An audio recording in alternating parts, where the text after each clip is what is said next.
Mark's in HPC, he said he'd be done in 5 minutes. 5 minutes? 5 minutes. Okay. Historic preservation. Yeah, he's the chair. But we got- I'm aware, I oh. was not aware that they were meeting today. Oh, I think they always meet on Monday, don't they? They canceled some meetings. Oh, okay. All right, well, we'll get going. I mean, we got a quorum, and he can join us when he's done. So we're all recording? Yes. Okay. The meeting for the Protection and Welfare Committee for August 13th, 2018, City Hall, room 207. It is 5:30. We will begin. Before we do a roll call, I do want to remind everyone that the committee just gives recommendations to the council. What we do here, whatever judgment we pass down, goes on to council, which meets next Tuesday at 6 o'clock, and they have the final authority. So if you don't like what we did, you can always come next Tuesday and make your pitch to the entire council. Roll call. Alder Stevens. Alder Vanderleest. Myself, Alder Scannell is present. Alder Stoyer is in another meeting. He should be joining us very shortly, but we have a quorum, so let us begin. I would like to change our agenda before we approve it. I would like to move items 6 and 7 to right behind number 9, and item 12 to right in front of number 9. Okay, motion by Alder Vanderleest, second by Alder Stevens. All in favor? Aye. Aye. Okay, our agenda is now set. I'll take a motion to approve the minutes for July 9th, 2018 meeting. Motion approved. Second. Motion by Alder Stevens to approve, second by Alder Vanderleest. All in favor? Aye. Aye. Okay, that is approved. On to regular business. Number 1, consideration of possible action on a request by Turn It Up, TAP, 1689 East Mason Street, to temporarily extend their licensed premise to hold an outdoor event in their parking lot on August 24th, September 22nd, and September 29th. Staff.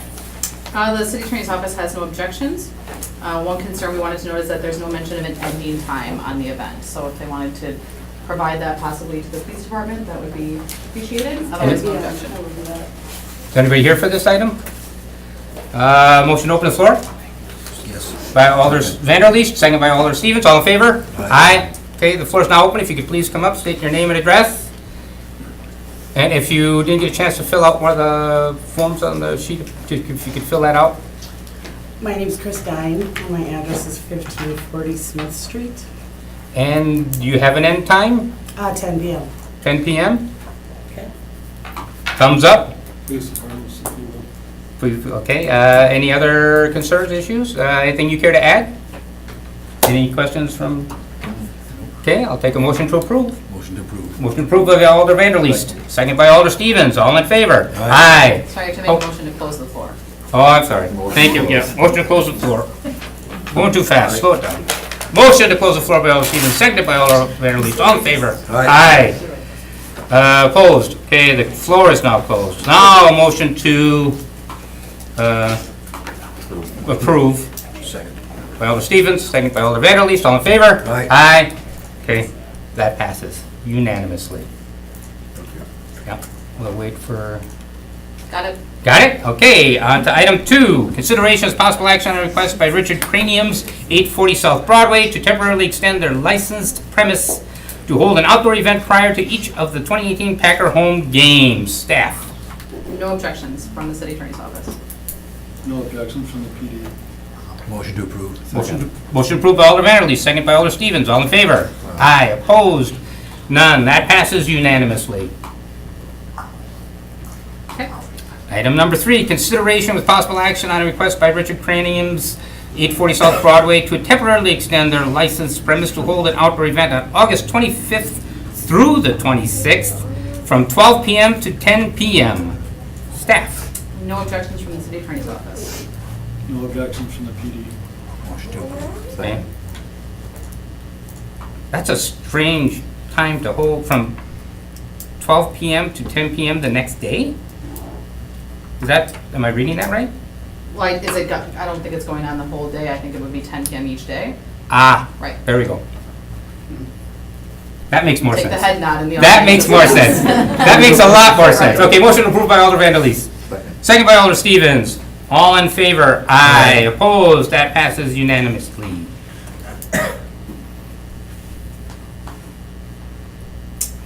Now are we going, no, still number 4, right? Yep. Yep, we're set.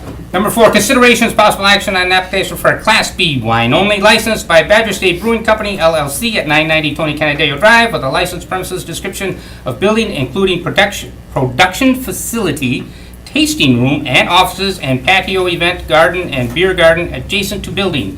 Previously discussed at the July 9th, 2018 Protection and Welfare meeting. Staff. We have no objection to the license. The only thing that we are concerned about is the outdoor patio. There wasn't any specs provided or a diagram or any details on that. So if they have that, great. We'd love to hear it. If they don't, we'd recommend that it be held until they can provide those details. Is there anyone here for this item? Motion to open the floor. Motion by Alder Stevens, open the floor. Second by Alder Vanderleest. All in favor? Aye. Opposed? Okay, the floor is now open. If you wouldn't mind, if you haven't filled out one of the paper forms, fill that out, please, and state your name and address. Sure. Name is Andrew Fabre. I'm the president and founder of Badger State Brewing Company here in Green Bay. Let's see here. In regards to a diagram of the premise, we'd be happy to get that to you. It hadn't been requested prior to this meeting or anything. I also did speak with Jamie, the city clerk we have been working with, and said that we would provide photos as necessary. So if you guys want, I can email those over to you as soon as possible. Just give me the right address and where I need to send them. And Can you describe it for us briefly here? Sure. So the outdoor space that I believe is listed is our actual beer garden. So it's a fenced-in space. We also have an event garden that's outside. It's partially fenced in along the street side, and then it's kind of surrounded by trees. Basically, people use tents and other stuff out there for weddings, receptions, stuff like that. The main area that we're concerned about, I think, is the beer garden. The fence there does have a gap that's a little bit bigger than what I believe the city code dictates.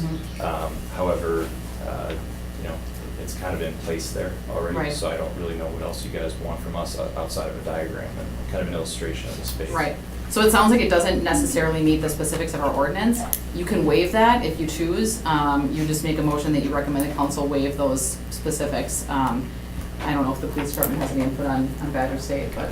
No, when you say the opening for events, will there be someone by that opening to make sure no one's coming in or out that shouldn't be?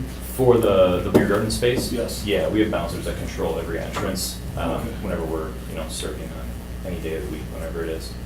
Okay. No objections from the So I guess your options at this point, you can either hold it and wait for them to provide, a diagram and pictures, but it does sound like it doesn't meet the exacts. So if you wanted to just approve it tonight, you could just recommend that they waive the requirement. It requires a 2/3 council vote. Okay. I would make that recommendation myself, that motion, that we approve it and waive the specifics of the ordinance so that they can get going. I believe they will be forwarding the information we need, and, I don't think that's a concern. It comes into compliance. Hmm? When they had it comes into compliance with the recommending. There's a bit that it comes into compliance with the. But they're not recommending it. They're not recommending. You're not recommending any. In other words, that they have to have the premise. What we're doing is waiving, Okay. All waiving right. parts of our ordinance Right. because the exact, there's a gap. Our ordinance makes, states that, it has to, everything has to be blocked off. There is a spot where there's a gap, they're gonna have a bouncer there. So we're just waiving our ordinance so that they don't have to fill that gap. They're basically doing it with a bouncer. So that's why I have no problem Okay. waiving. That's the case, and that's okay. Is So there a first- second? Hold on. First, we need a motion to close the Yeah, floor. yeah, okay. Oh, Close the floor. motion to close the floor? Second. Motion by Alder Sawyer to close the floor, seconded by Alder, was that Stevens? All in favor? Aye. Opposed? Okay, the floor is now closed. I made a motion that we, pass this with the recommendation to council that we waive our ordinances, specifics, so as far as the fencing goes. Motion approved. Second. Second. I Ma- wasn't part of this, so I'm going to stay on. Yep, okay, so motion by Alder Stevens, second by Alder Vanderleest, all in favor? Aye. Opposed? Okay, that carries Abstain. unanimously. Alder Stoyer's now joined us for number 5. Go ahead. I vote. Okay, and we did move a few things around, but I'll let you know when we do. All right, okay. But we're on 5 now. Consideration with possible I'm sorry. Yep, I'm ready. Okay. Consideration with possible action on an application for an available Class B combination license by the Tarleton Theatre LLC at 405 West Walnut Street. Staff. No objections to the license. Couple things to point out. This is in the Fort Howard moratorium. Yep. That is set forth by ordinance. However, this is going to be a restaurant, so it does meet an exception. Another thing, I talked to one of the owners today, and right now, they haven't closed on the sale of the property at this point, but they do have the first option to purchase, and they have an accepted offer pending some financing and I believe a liquor license here. So we don't have any objection to the liquor license itself, so. No objection. No objection. You concur? We concur. Any questions from staff? From alders here? Motion to approve. Motion to approve by Alder Vanderleest. Second. Second by Alder Stevens. All in favor? Aye. Opposed? Okay, that passes unanimously. Items 6 and 7 have been bumped to after 9. So now we'll go to 8 and then 12. 8, consideration with possible action on an application for an available Class B combination license by 304 North Adams Green Bay LLC at 304 North Adams Street with a licensed premises that includes the hotel buildings. We have our attachments, restaurant, bar, banquet and meeting rooms and guest rooms. Staff. No objection from the law department. PD concurs. Okay. Motion approved. Motion approved by Alder Stevens. Second. Second by Alder Vanderleest. All set? Okay, all in favor? Aye. Opposed? Okay, that carries unanimously. We go to 12. Consideration with possible action on a request by Green Bay Sports Service, Inc. at 1265 Lombardi Avenue to amend their liquor license to include an additional plaza area in front of the Johnsonville Tailgate Village, previously held at the July 9th, 2018 meeting. If you remember, we were going to enter into negotiations to see if there was a fee or something we could collect for this. I guess negotiations are ongoing, but staff? At this time, the city attorney's office has no legal objection. I believe Alder Johnson is going to talk more to that. Okay, Alder Johnson. So I've had, as you may recall, I pulled this out at the council meeting. I wanted us to revisit the nature of our agreement with the Green Bay Packers, specifically how we manage pilot arrangements, and also to better understand the issue that they were trying to solve in that area. I've since met with someone from the Packers as well as reviewed the contract. I think at this point I'm comfortable with us moving forward back to council this provision with the understanding that city staff sit down with the Green Bay Packers to be able to discuss certain provisions of our contract with them that fall outside of the need of this particular permit application. So, I guess that was our concern, initially, with that, and you feel comfortable with it, just the way. I do. I mean, they're essentially trying to address a customer service issue here and some of the bottlenecks that occur during game day. So I don't think that the provisions of the contract that have been under discussion directly affect the service that they're trying to provide by extending the premise. I think there was a perception that, maybe that there was a business going on there without, on a piece of Green Bay property, and we were not getting benefit as a city from that. I think that was a perception. Well, I still Am I think wrong? that is the That perception. is it. Well, But but we're in that's- negotiation with finding with Well, them. and if, as long as you're comfortable with that, how are Right, you? and that's what I'm saying with the understanding that staff continue to engage in conversation with the Packers about that issue that, again, is Yeah. unrelated to the permit at hand. Right. When we first passed this, I was unaware, and I'm sure everyone else was unaware, that businesses in the parking area of Lambeau Field are not taxed. I was not aware of that. So that became the issue, is this is a business that we're helping out, whereas other businesses where we help out in this way are paying taxes. So it was looked at, can we get some kind of fee, something or other, and that's what the negotiations are doing, and they're ongoing. I feel confident we're gonna do okay, so All we right. can go As forward long with the as liquor the- license, and they let the games begin. They're just two completely unrelated issues, and I don't think that we should continue to hold up a permit application over something that Yep. should be addressed through dialogue. Yep. Well, good enough. Thank Okay, you. thank And you. just to remind the committee, it would have to be, again, waive the requirements for the outdoor patio, and then done by 2/3 vote of the council. So that'd be the Okay. motion that we request that you make. So a motion to approve with the waiving of the requirements of our ordinance for storm and fencing. Motion to approve. Motion to approve by Alder Vanderleest, second by Alder Stevens. All in favor? Aye. Aye. Opposed? That passes unanimously. Item number 9. Consideration of possible action on a request by Alder Weary that all city campaign finance reports shall be accessible on city website for duration of elected officials' term and 5 years after leaving office. Records are to be permanently kept electronically and available upon request. Previously discussed at the July 9th, 2018 meeting. Staff? I'm the city clerk, Chris Teskey. Right now, what we have out there is just a term and then the start of a term. So I try and keep at least a full term out there. Anyone that is exempt is not out there. So a lot of times I get questions, why isn't the mayor's out there? Because he doesn't have to file anymore, he's exempt.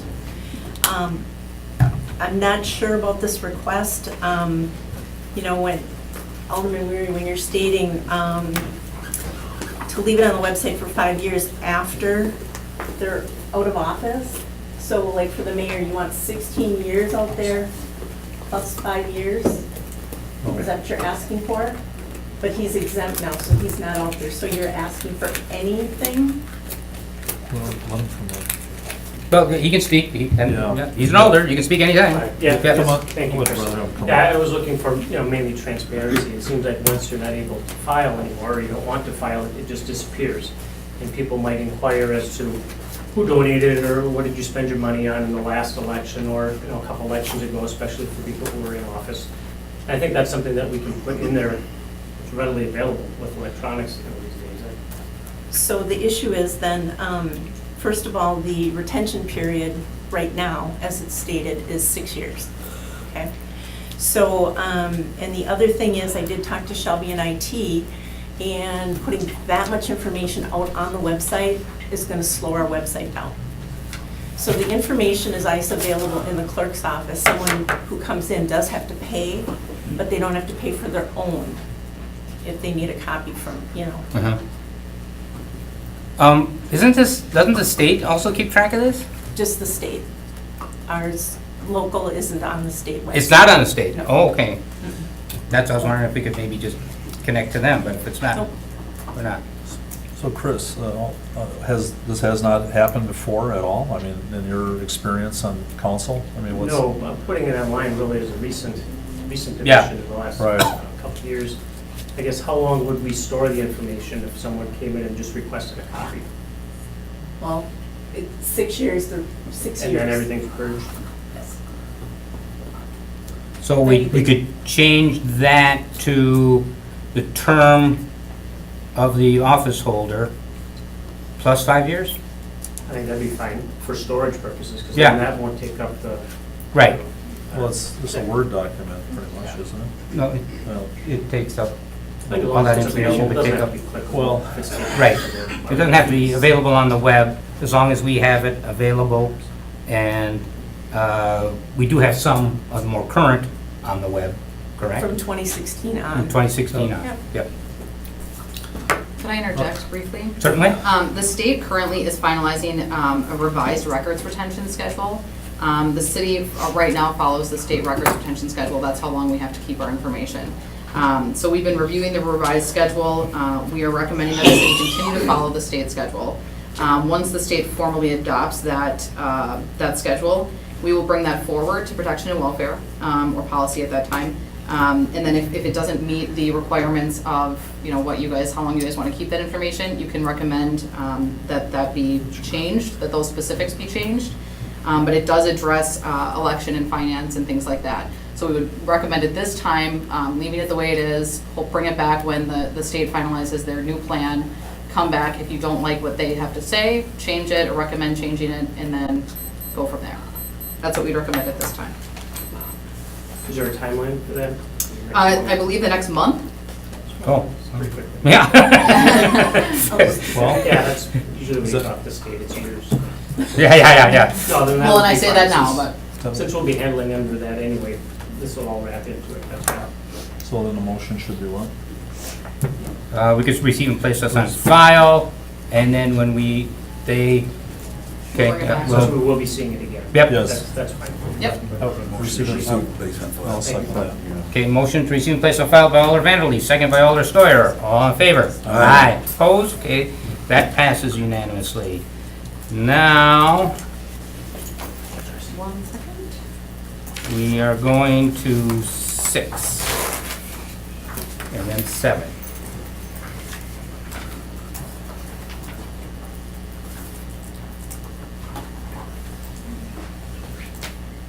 Okay, so to 6. This is 6.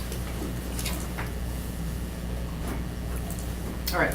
We're set. Okay, consideration with possible action on an application for a Class B combination license by State Street Pub of GB LLC at 1238 State Street, formerly Locks Bar, with a license description of outdoor patio, fenced area, bar storage room. Staff.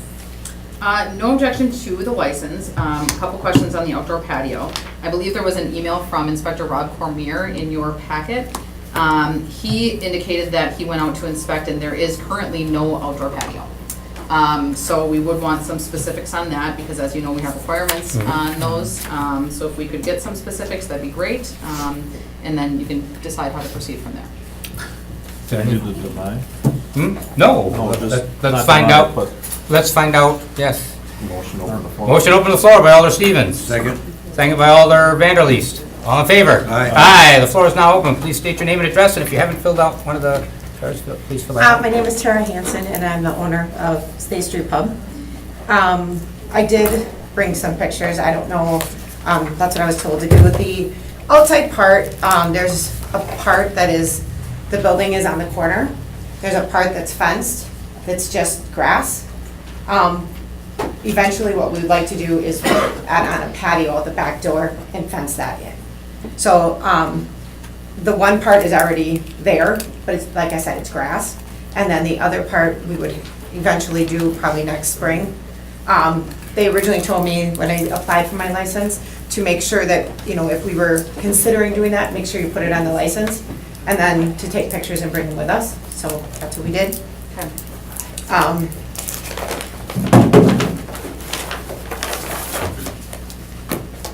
Bill, Do you want me to? we'll take a look and then we'll, Yeah. Okay. yep.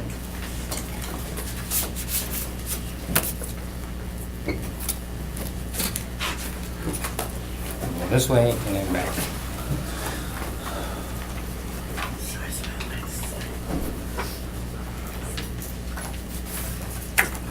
So the patio, Would be right now where the parking lot is. There's a back door. yep, And then the parking lot, if you look, the back of that is Bulldog's Bar. There's a fence all the way along there. And then we leave the parking lot, and then in the parking lot facing the bar, basically running parallel with the bar, we would make a patio to code.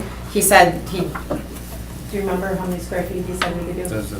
Yeah, we kind of measured it out and walked it through to see where that patio would go. And basically that we would just have to add another fence where that patio is.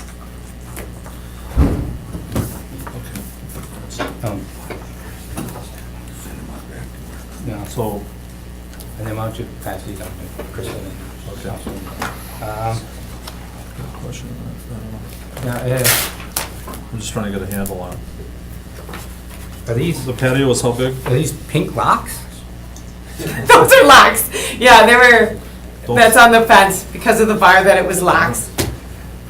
Before we bought it, it was locks. So That's not how you spell lock though. it's, no, it's LOCH. Wow. Phew. I like it. And you didn't want to stay with that? No. No. Yeah, okay.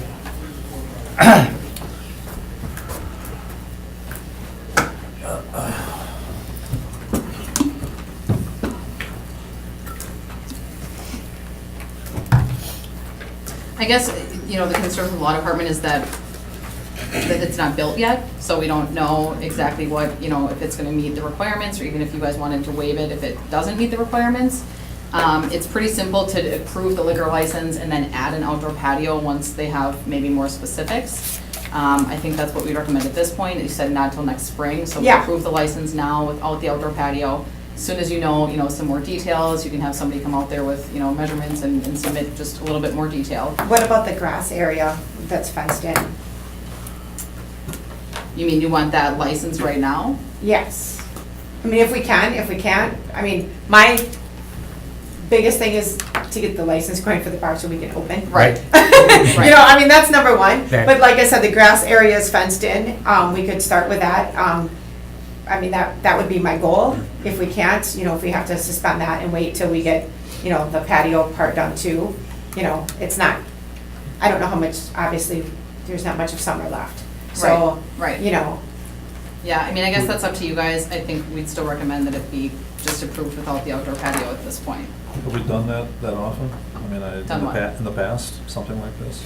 Approving Well, a it? lot of times bars will come back and request that an outdoor patio be added. So Yeah. that's, essentially what would be happening here. Next spring, they come back and ask for an outdoor patio and show you more detail. of I what mean, it's an gonna be. established business too, so. it's Right, it'll not- be like, the bar will be licensed, but then they just come Alright. back and amend their license. Okay, I'm fine with that. You? But, well, I mean, you would like to do the grass, and then you'd be basically expanding your patio area. I mean, right now, your outdoor area would be just the fenced-in grass area. right, And then you would come back to us if we approve that with the patio With the- part, yeah. with an expansion. Mhm. So, You want to see the pictures here? well, I remember, so it's fenced in, I mean, it meets our requirements. I don't believe the whole thing is fenced in. There's a piece of if this is what I'm looking at right now, Mhm. I mean, then it kind of attaches to the parking lot here, right, without a fence. Oh, yeah, It's just the side grassed area. yeah. Okay, Brandon, my comment would be that they could come back next month with that. We approve the liquor license now, and you could come back in 30 days with, the fence. The blueprint, yeah, That part of Okay. it, and, Yeah. that'd probably be a good way to go. that's acceptable. okay, yep. So any other questions? No. Anything else you care to add? Okay, then a motion to close the floor. Almost. Moved by Alder Sawyer, second by Alder Stevens, all in favor? Aye. Opposed? Okay, the floor is now closed. Motion to approve. Motion to approve With, without the fenced-in area at this time. Outdoor patio fenced-in area at this time. right. Do we have to state that we're waiting for the plan? No, I'm We'll thinking, just just- approve without that's the outdoor understandable. patio. yeah, yeah, All right, that's fine. approve without patio. Okay? Yep, fenced-in area, yep. Okay, motion by Alder Sawyer, second by Alder Stevens, all in favor? Aye. Opposed? Okay, that carries unanimously. Item number 7. Consideration with possible action on an application for a Class B combination license by Jamrock GB LLC at 700 Bodart Street, formerly Poor Decisions. Staff. All right, so it looks like this applicant was approved for a different license at 708 Bodart Street in June of this year. At that time, the law department did object or recommend denial, I believe, based on some prior offenses. The committee did approve, so we're kind of in the same scenario here. Second, this is in an old main moratorium area that's set forth by resolution. But again, it's going to take over a licensed premise, so it would meet an exception. I think PD might have a little bit to add because they were recently had an issue at 708 Bodart Street that the committee might want to be aware of. Essentially, we did a proper referral to the actual landlord or the owner of the property. They had some underage people there, so it was a property referral that was done. But other than that, based on what has happened before at that tavern, we haven't had as many issues as we've had there in the past. Okay, is there anybody here for this? Motion to open the floor? Second. Motion to open the floor by Alder Vanderleest. Second by Alder Stevens, all in favor? Aye. Opposed? Okay, the floor is now open. If you haven't filled out one of the forms, please fill that out. Oh, you have, okay. Please state your name and address. Ricardo Neal, 2263, apartment 24, De Pere, Wisconsin. Okay, so you're starting a second business? Yes, I would love to. Regarding the underage ticket, the last time I was here, I kind of talked about that a little bit. I had bouncers, and one of my bouncers was kind of shady, so he let a few people in that wasn't of age, that was related to him, and I'm the one who called the cops because one of those individuals started a fight, and I asked her to leave, and she got in my face, so I called the police, and cop came back and told me that this girl was underage, so immediately I fired my bouncer and I put someone else in that position. Yep. It's, you know, I remember. I try to regulate the establishment as best as I can regarding that. You know, I never serve underagers. I've been bartending for a few years, and I just want to provide a safe and fun atmosphere for people to consume alcohol. And I would love to get this opportunity to continue to run a safe and fun establishment on 708 Bodart Street. And it's going to be Jamrock? Yes. Yeah. I thought poor decisions was a poor decision. Indeed. So, yes, okay. Any questions for this gentleman?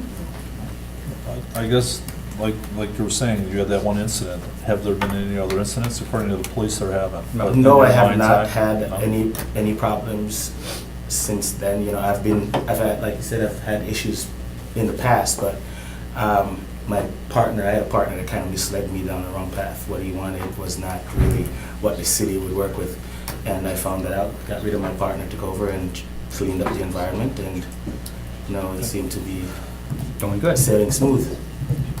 So. Can I ask a question? Certainly. Was there an incident on July 1st? Yes, I had a party. Those people were not in the bar. I had a party that had a DJ, and I had bouncers like normal.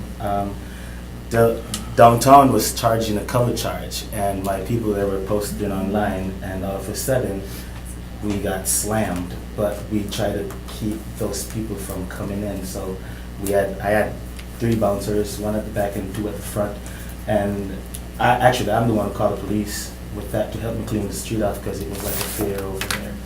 And they came and helped me clean the street off because there was all kinds of stuff, and I didn't want anything to go wrong. That was the first day of my liquor license, and I didn't want to look bad. So they came, they helped me clean it up, and I helped me clean the bar out because there was, you know, like it was super packed, and I didn't feel comfortable without the spillover. It was about bar closing anyways, and they helped me clean the street off and worked with me to clean the bar out, so everything worked out pretty well. That was it. Okay. I'm good. Anything else you care to add? Okay. Yep. Motion. Motion to close the floor by Alder Vanderleest. Second. Second by Alder Steuer. All in favor? Aye. Opposed? That passes unanimously. Your decision, gentlemen. Motion to approve. Motion to approve by Alder Stevens, seconded by Alder Vanderleest. All in favor? Aye. Opposed? Okay, that passes unanimously. We are now on to item 10. Did you mention that? Yeah, I did that at the beginning. Okay, good. Yep. But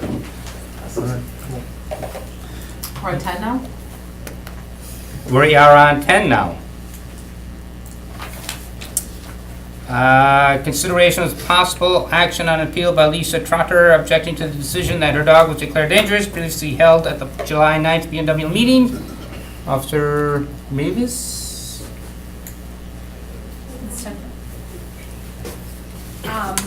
That situation, Lisa and her husband or boyfriend had called us and surrendered the dog.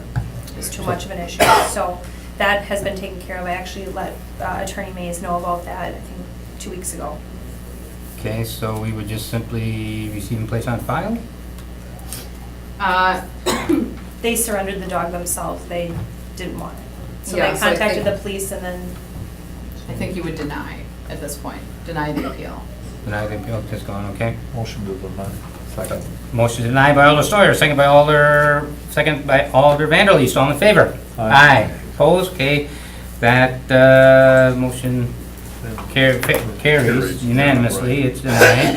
Item number 11, consideration of possible action on an appeal by Robert Hudson, objecting to the decision that his dog was declared dangerous. Officer Mavis.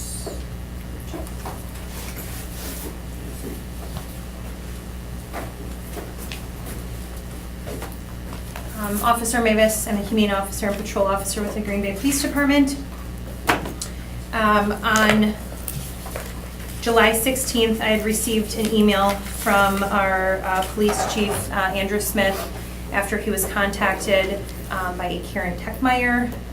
This woman had a dog that she brought over to her parents' house while she was out of state in Minnesota for them to pet sit. They live over on 9th Street, I believe it's 994 9th Street. And so her parents, Dawn and Jean Moss, were pet sitting the dog, and there was an incident that had happened on July 15th. I'm told possibly around 2 o'clock in the afternoon. And Jean Moss went outside to let the dogs out to use the bathroom. He had one of his Chihuahua dogs, and Karen had a smaller dog. I believe her name was Cinnamon or something like that. And then a small Beagle mixed dog named Snoopy. And there was a dog from the adjoining property that had scaled, it was a large breed dog that had scaled a 4-foot chain link fence and attempted to attack all 3 dogs. 2 of the dogs were injured as a result of the incident. One of them sustained a small, like pea-sized puncture to the top of its back. That dog was maybe like a 10, 11-pound Chihuahua dog named Oso. And Karen's dog, Oso, was owned by Jean and Dawn Moss. Snoopy sustained basically a mauling where he had to be rushed to the animal referral center that afternoon. And he was assessed by the vet techs and the vet staff there at 3:10 in the afternoon, according to their staff. I have a couple of photographs that were provided to me by Karen. I also went and assessed the dog. Karen, at that time, when I went to go investigate the incident, was out of town. She was still in Minnesota. So I talked to her over the phone. I then went to her parents' address because the dog was still there. The dog looked in rough shape. It had a drain hanging out of its neck. It required several sutures. The drain and the jugular vein was actually exposed on the dog's neck, and if it was over 2 centimeters, the dog would have died. So the concern that I have, obviously, is that we don't just have one incident. We have a dog escaping, a large dog that scaled a 4-foot fence. I think better precautions should have been done with a large breed dog. Went into someone else's backyard. Gene is elderly. He walked out there with a cane. He witnessed the incident. Neighbors next door, Sheldon and I believe Linda Hagg next door to the west, heard the incident as it was happening. And they heard the yelping and everything else like that. Gene had to try to fend off the dog, with his cane and everything else like that, and he was hollering and swearing and upset given the circumstances, obviously. The dog then scaled back over the fence. I'm told that the dog hung its front paws over and then kind of inched up with its back legs to get over this 4-foot chain link fence. And after the dog was treated, Jean and Dawn brought the dog to the animal referral center, got an invoice, I believe it was like $431. Jean walked over to the home. The dog is owned by Robert and Jenny Hudson. Went over there and let them know what had happened. And then Robert Hudson later went over to his house and accepted responsibility, I'm told. Another neighbor overheard this and that he was taking responsibility, said, I'll take care of this and whatnot. Well, that happened on July 15th. On the 16th, I was alerted by the chief. I then made contact with the dog owner, Linda. She said she wanted to press charges. Her father's like, well, my dog's not as injured as bad. I want to do the neighborly thing and hopefully they'll pay the bill and whatnot. So Karen wanted to proceed with charges.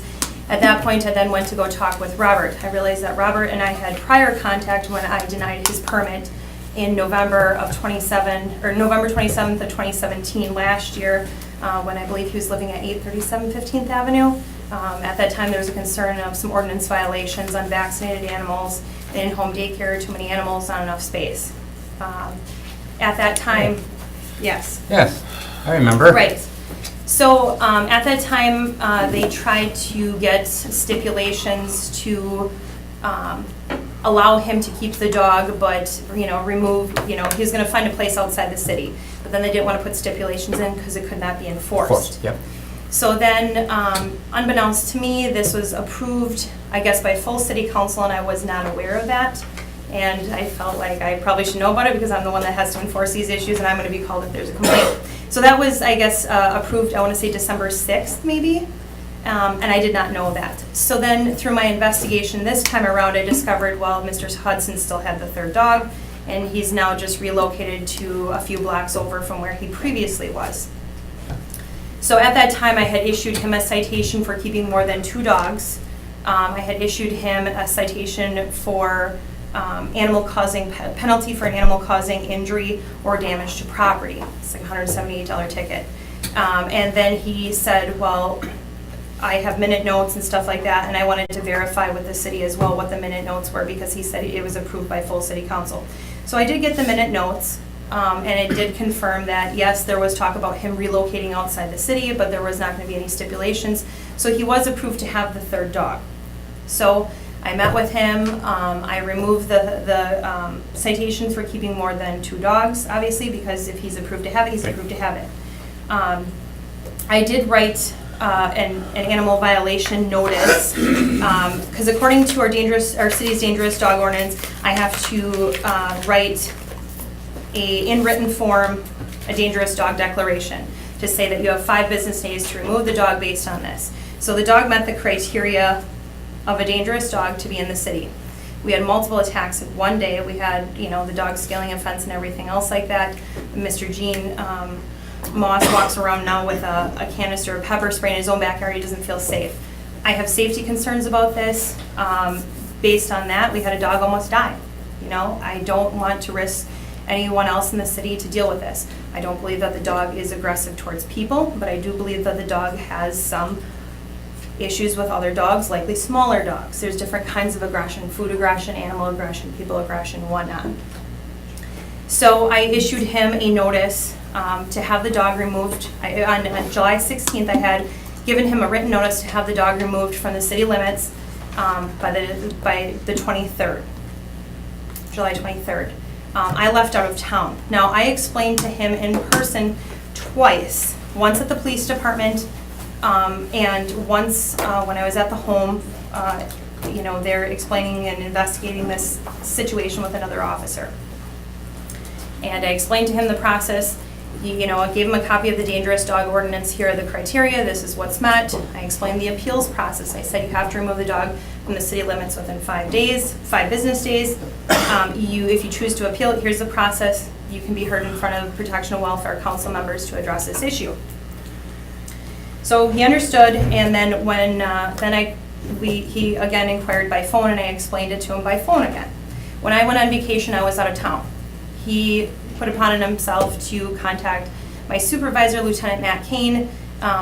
Lieutenant Kane is not familiar with any of my animal ordinances and what I've done and that sort of thing, and I was unable to be reached. He then granted Mr. Hudson an extension until I came back, even though he was advised in what the ordinance said and that sort of thing. So he granted him an extension and told me to follow up with him on the 25th. On the 25th, I had a voicemail, I believe 2 voicemails from Mr. Hudson and 1 from his wife, Jenny. I contacted his wife, Jenny, by phone. I believe it was about 3:15 in the afternoon that day, and explained, my call was forwarded to a voicemail. So I left a voicemail message explaining who I was, explained that I recognized that there was an extension granted. I did not approve of it, however, because this is what it is. And obviously, to have the dog removed from the city limits or a citation would be issued. So then I met with the city attorney, Rich Mays, the next day on the 26th. We decided to meet with Mr. Hudson. Mr. Hudson did not agree with me because of lack of evidence, I'm told, and that's why he didn't feel he had to remove the dog. So while on the property, I was there with Mr. Hudson and his wife Jenny, along with the city attorney, and the dog was still there. At which point, the city attorney, Rich Mays, had said, you know, basically, if you don't remove this dog, the humane officer can seize the dog and bring it to an isolation facility for holding. So then ensued an argument and back and forth about why this is the way it is. I was accused of having issues with mastiffs, which is the dog's breed, which I love. And I tried to explain that we don't have a breed-specific ban legislation. I don't believe in that. I have multiple dogs, healers, whatever, labs that are problematic. I feel like we should address the behavior of one animal so that it doesn't happen again. And in this situation, we have multiple dogs that were attacked, 2 of them injured, and 1 of them mauled and almost died. So that's where we're at. Mr. Hudson then immediately removed the dog from the city to avoid me seizing it and bringing it to the shelter and avoiding fines and fees associated with that. Then I believe they went to social media to rant about how awful our city is and our city ordinances. And that's where we're at. So if I can, I believe that there are several other people that are here to speak to it. Mr. Hudson also said that he was not going to be paying for the bill because he did not witness his dog scale a fence or cause an attack. If I may? Yep.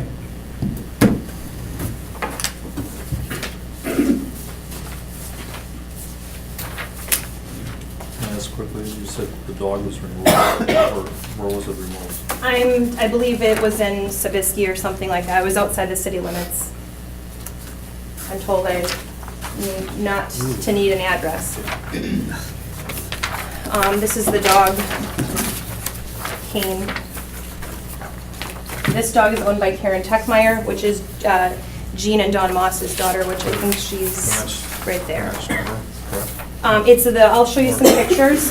So what I have to show you, this is where John and Jean Moss reside.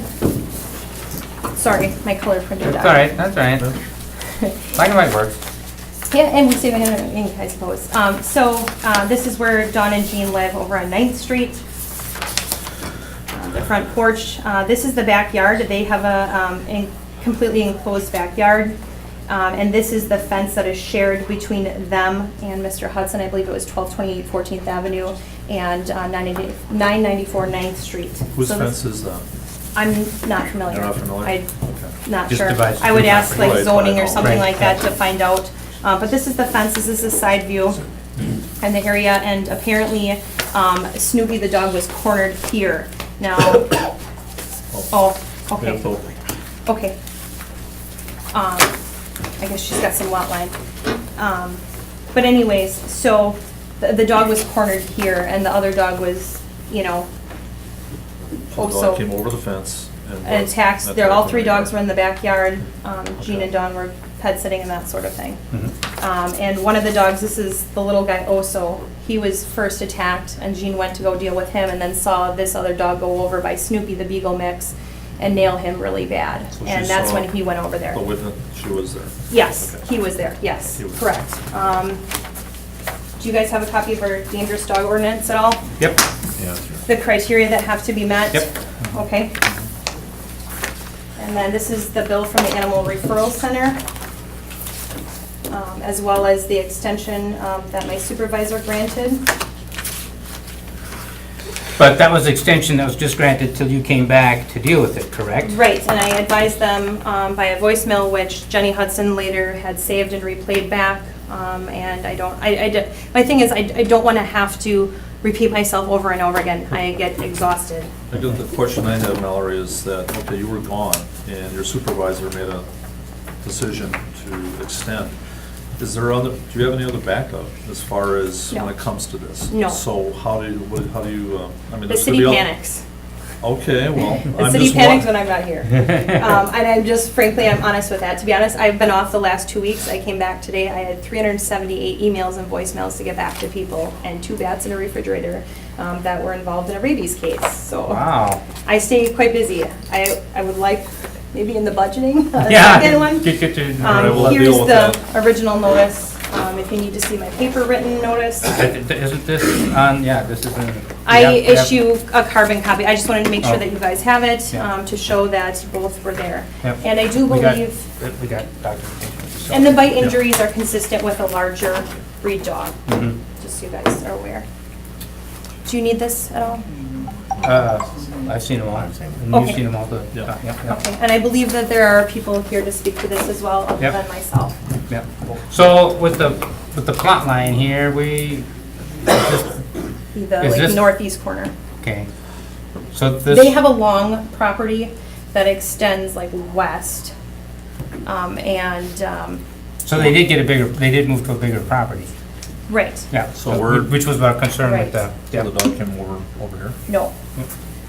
just refresh. Oh, let's see here. So if this is 9th Street, this is 1228. The dog scaled the fence right That's here. what I was Mhm. asking Mhm. back there. Yes. And apparently, they had witnessed the dog hanging over the fence multiple times, and they were kind of worried the dog might get over the fence. Well, that's why I was asking about the fence, because, you know, if the owner, you know, would build the fence high enough so the dog wouldn't get over, you know, that's why I was asking about the fence. Right, and to me, it's like, if you have an animal that's larger and capable of, you know, escaping or whatnot, you know, you don't put a horse in a 2-foot fence. If you have a large, you know, extra large breed dog, same things have to be done. You know, if it's a concern where the dog is hanging over the fence, put it on a leash within the fence. Just simple precautions. yeah. And no matter whose fence it was, Right, I know. the owner could have put their own, if it wasn't their fence, they could have built a fence taller right next to it. Right, and the dog was off property at the time these incidences occurred. It did not happen on the dog owner's property. Property. It happened- Correct. Right, Happened on someone else's property in their own fenced yard. Yep. okay. All right, shall we, Any other questions for Officer Mavis? thank you. No, thank you. Thank you. Motion to open the floor. Motion up on the floor by Alder Steuer, seconded by Alder Stevens. All in favor? Aye. Opposed? Okay, the floor is now open. Anybody here to discuss this? Okay, yep. I would ask that you swear in anybody who, Oh, for this? Oh, well, I don't think we ever did that before. Okay, the language is on the paper that I gave you. yes, good. Because I will mess it up. Number 4. Yep. Do you solemnly swear that the testimony you shall give us in this matter shall be the truth, the whole truth, and nothing but the truth? I do. And please state your name and address. Robert Hudson, 1228 14th Ave, Green Bay, Wisconsin. Yep. Oh, I think we did do that now. Joe. This is starting to sound familiar. Yep. The cogs are going. I don't think I did it as good as this, though. No, yours. Yeah, mine was a little different. Yeah. Yep, so here we are. I'm glad that you moved to a bigger spot so that we were good in. House is twice the size, yard's twice the size. Yep. And we just moved in July 1st. We moved in, so we were only there for 2 weeks. We have a plan set up with the current landlord that we are putting a 6-foot privacy fence up. Half the yard, well, not half, probably a third of the yard. One side's 6-foot privacy fence, and then it's 4-foot fence round. So the fence from the property line looks like it's Gene's fence because it's about that far off property line. So what our plan is to put a 6-foot privacy fence the rest of the way around the whole yard, which then would cause, basically, my dog wouldn't be able to jump it. Even so, we wouldn't do it. Did you guys get the videos and pictures I sent in? Yep. The email? Yep. All right, so we did get a professional dog trainer that actually specializes in aggressive dogs and everything. We have the videos of our dogs going around another big dogs, and we also have videos of our dog being around smaller dogs. And all the times that we had him, there was no aggression. Our dog wasn't acting out on him, trying to attack them. He was more curious than anything. So for that part, we did go further because when Officer Mavis and the prosecutor came to our house, we offered her to try getting our dog to jump the fence because we know our dog couldn't jump the fence. And we had the dog trainer actually try getting the dog to jump the fence, both with another dog on the other side, her dog, plus there was where the dog's currently at, their neighbors, they have a 4-foot fence. They currently have a collie that's on the backside fence that he just runs along the fence where he doesn't have any interest in jumping in. And then it'd be the south side of them. They have a puppy German Shepherd over there, and my dog he just goes over and looks at him, has no interest in jumping the fence. So for that, with going through the dog trainer and where he's currently housed with another dog, shows no aggression with the other dog. So I really don't feel he has a problem with other dogs or people, as we showed pictures of him with kids and basically tolerating anything the kids put on him. Did you guys? It's your contention that it wasn't your dog that did the attack then? I don't feel it was. Ever since the whole incident happened, I went over to Gene's house, talked to him about it. I said, I have no problem paying for the vet bill if you provide me proof that my dog did it. I called them late, I think it was Tuesday, I called them and said, hey Gene, can you give me the veterinarian reports so I can have my vet compare my dog's jaws and stuff, because my dog's only was 10 months old, so he's still a puppy, he's 68 pounds. And he said, yep, I'll get that over to you. And I called him later that day, I'm like, hey Gene, check and see if I get it. And he's like, well, my daughter took it over and she refused to release the medical records. So to my concern is, I'm just wondering why they're refusing to release the medical records to let me compare it with my dog. If it's truly my dog, I have no problem paying the vet bills, but I want the physical proof that it was my dog.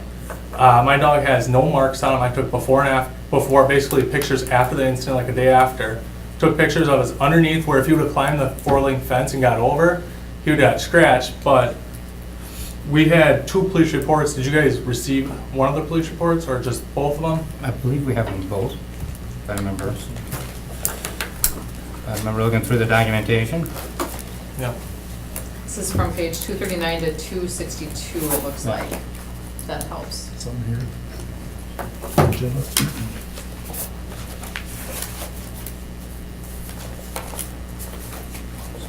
Well, if you go, Is it along here? I'm in the wrong. Is it on the agenda item? It's in the attachments. Okay, I'm looking, there's a number of attachments. Oh, I'm looking at the entire packet. Mine Yeah, says- she's in the other. Yeah, sorry. So we'll just point me There's to where it is. pictures, there's several letters. And Yeah. I'm just trying to get to there's an animal violation warning in here. it. I've got 6 PDFs listed here. Is it one of those? I thought it was, but it, I don't see yeah, it's in it. the, I think it's in the report. Yeah. Agenda item report? Oh, sorry, maybe No. this has the details. No, I don't see just- them. I read it, where did I read it? I know for the previous one, there was police reports, so I don't know why they weren't in this one. You know, I'm just listening, Mr. Hudson, I just wanted to, you know, the fact about the 3 dogs, you know, our ordinance says 2 dogs, you know, what are you? But- I know this is It's not. no, relevant. It's not relevant, not relevant. All It's right. a completely different issue. And actually, he took care of our concerns with that, the house was too small, he moved to a bigger house, so actually, but it's not relevant to this at all. Well, there's a few, the attachments are labeled Hudson Appeal and Hudson. I think those are the 2 files you're looking for.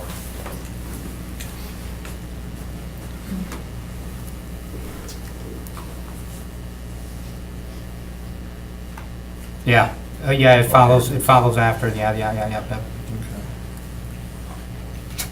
It starts out with his written, but then after, Right, there's a whole list. yeah.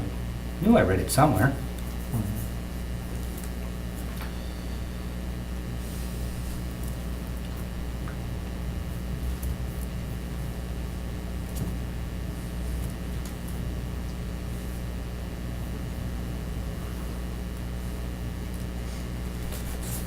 Okay.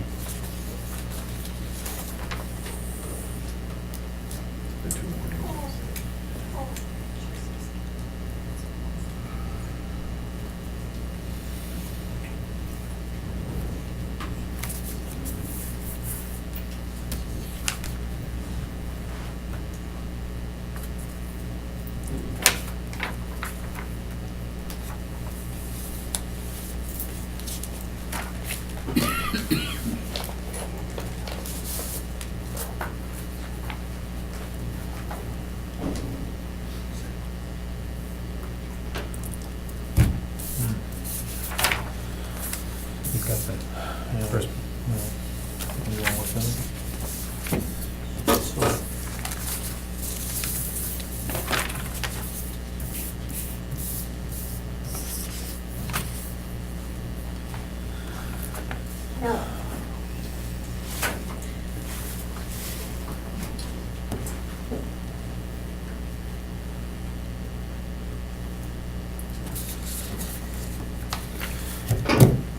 Did you see?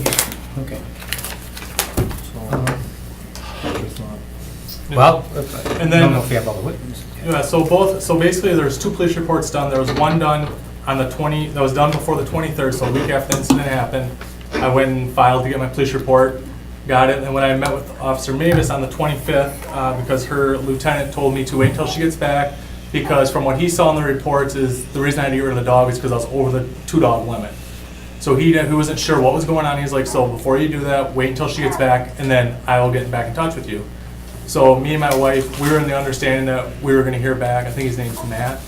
That we were going to hear back from him. So that's what I was waiting for. I didn't hear anything, so I took the initiative and I called the prosecutor who I was working with, who also was aligned with, okay, let's wait until Mavis gets back, figure what's going on. Called him and I'm like, can we just set up a meeting, have Officer Mavis and you come over to my house, I'll take a lunch from work, come home and we can figure out what's really going on here and what's going on. At that time, I was talking to Officer Mavis about telling her I don't believe my dog could jump and clear a 4-foot fence. On the original narrative sheet that she wrote on the police report, she puts in there, the dog jumped the 4-foot chain link fence. And on that, and then on the towards the end of it, she said that he jumped the 4-foot fence coming back. So basically, jumping it in my eyes is jumping over the fence and clearing it, possibly hitting its leg or something, getting over. On the second one, after I told her I don't believe my dog could jump the fence and clear it, she updated to the new one. She updated saying the Mastiff Cane scaled the 4-foot fence, saying he climbed it now, attacking the dogs. And then he put his front paws over and managed to get back over the fence on the second one. Also a difference, the first one said he attacked the Beagle Russell Terrier mix first on the first report, and then attacked Ozo second. On the new report, she switched it up and now said he attacked Ozo first and then attacked the Beagle. So the stories between them both is they're changing as they go. So I don't know what to believe on them. And then she also added a witness of Linda and Sheldon, who live next door to Gene, that they heard the dogs barking and yelping and they overheard Gene yell. But when I asked them about it, they said they didn't see anything and they said they didn't see my dogs outside. So on my eyes, I don't see how that's considered a witness when you don't see anything. A witness in my eyes is seeing something that's actually going on. Also, in the second report, she added in that the incident happened at 2 p.m. and they brought the Snoopy to the animal or the veterinarian emergency clinic at 3:10. If the dog was seriously injured that bad, I just don't understand why you'd wait an hour to drive 10 minutes to bring the dog in. The dog's just going to get worse in its condition. And then a referral. Then back on the first report again, she labeled Kane with the Mastiff, as she's emphasizing the Mastiff part. She said he was between 80 to 100 pounds. On the second one, on the updated one, she updated saying he's estimated 100 pounds. Before we shipped our dog out, he was roughly like 68 pounds before we sent him over to our friend's house to be taken care of. So there's another one where things are changing in there. And then, and I don't know if you aren't too sure with Artesian Mastiff. Artesian Mastiffs, their average max weight for a male is around 100 pounds. It's between 89 to 100 pounds. He's 10 months or 11 months old now, and I'm sure he's maybe 70 pounds, 75, give or take. But I know when we first moved him, it took a week before he really got comfortable and started eating. On the first report, when she declared Kane dangerous, she declared him dangerous because he jumped and cleared a 4-foot fence attacking 3 dogs. And then when she corrected on the second one, she labeled him as dangerous because he's gotten over the fence and attacked the dogs. Now he's gotten over, barely gotten over. So it's just misreading on the reports here. The first report again, Mavis put in there, now Robert is responsible for the bills incurred in the results of the injuries caused by the dog Kane.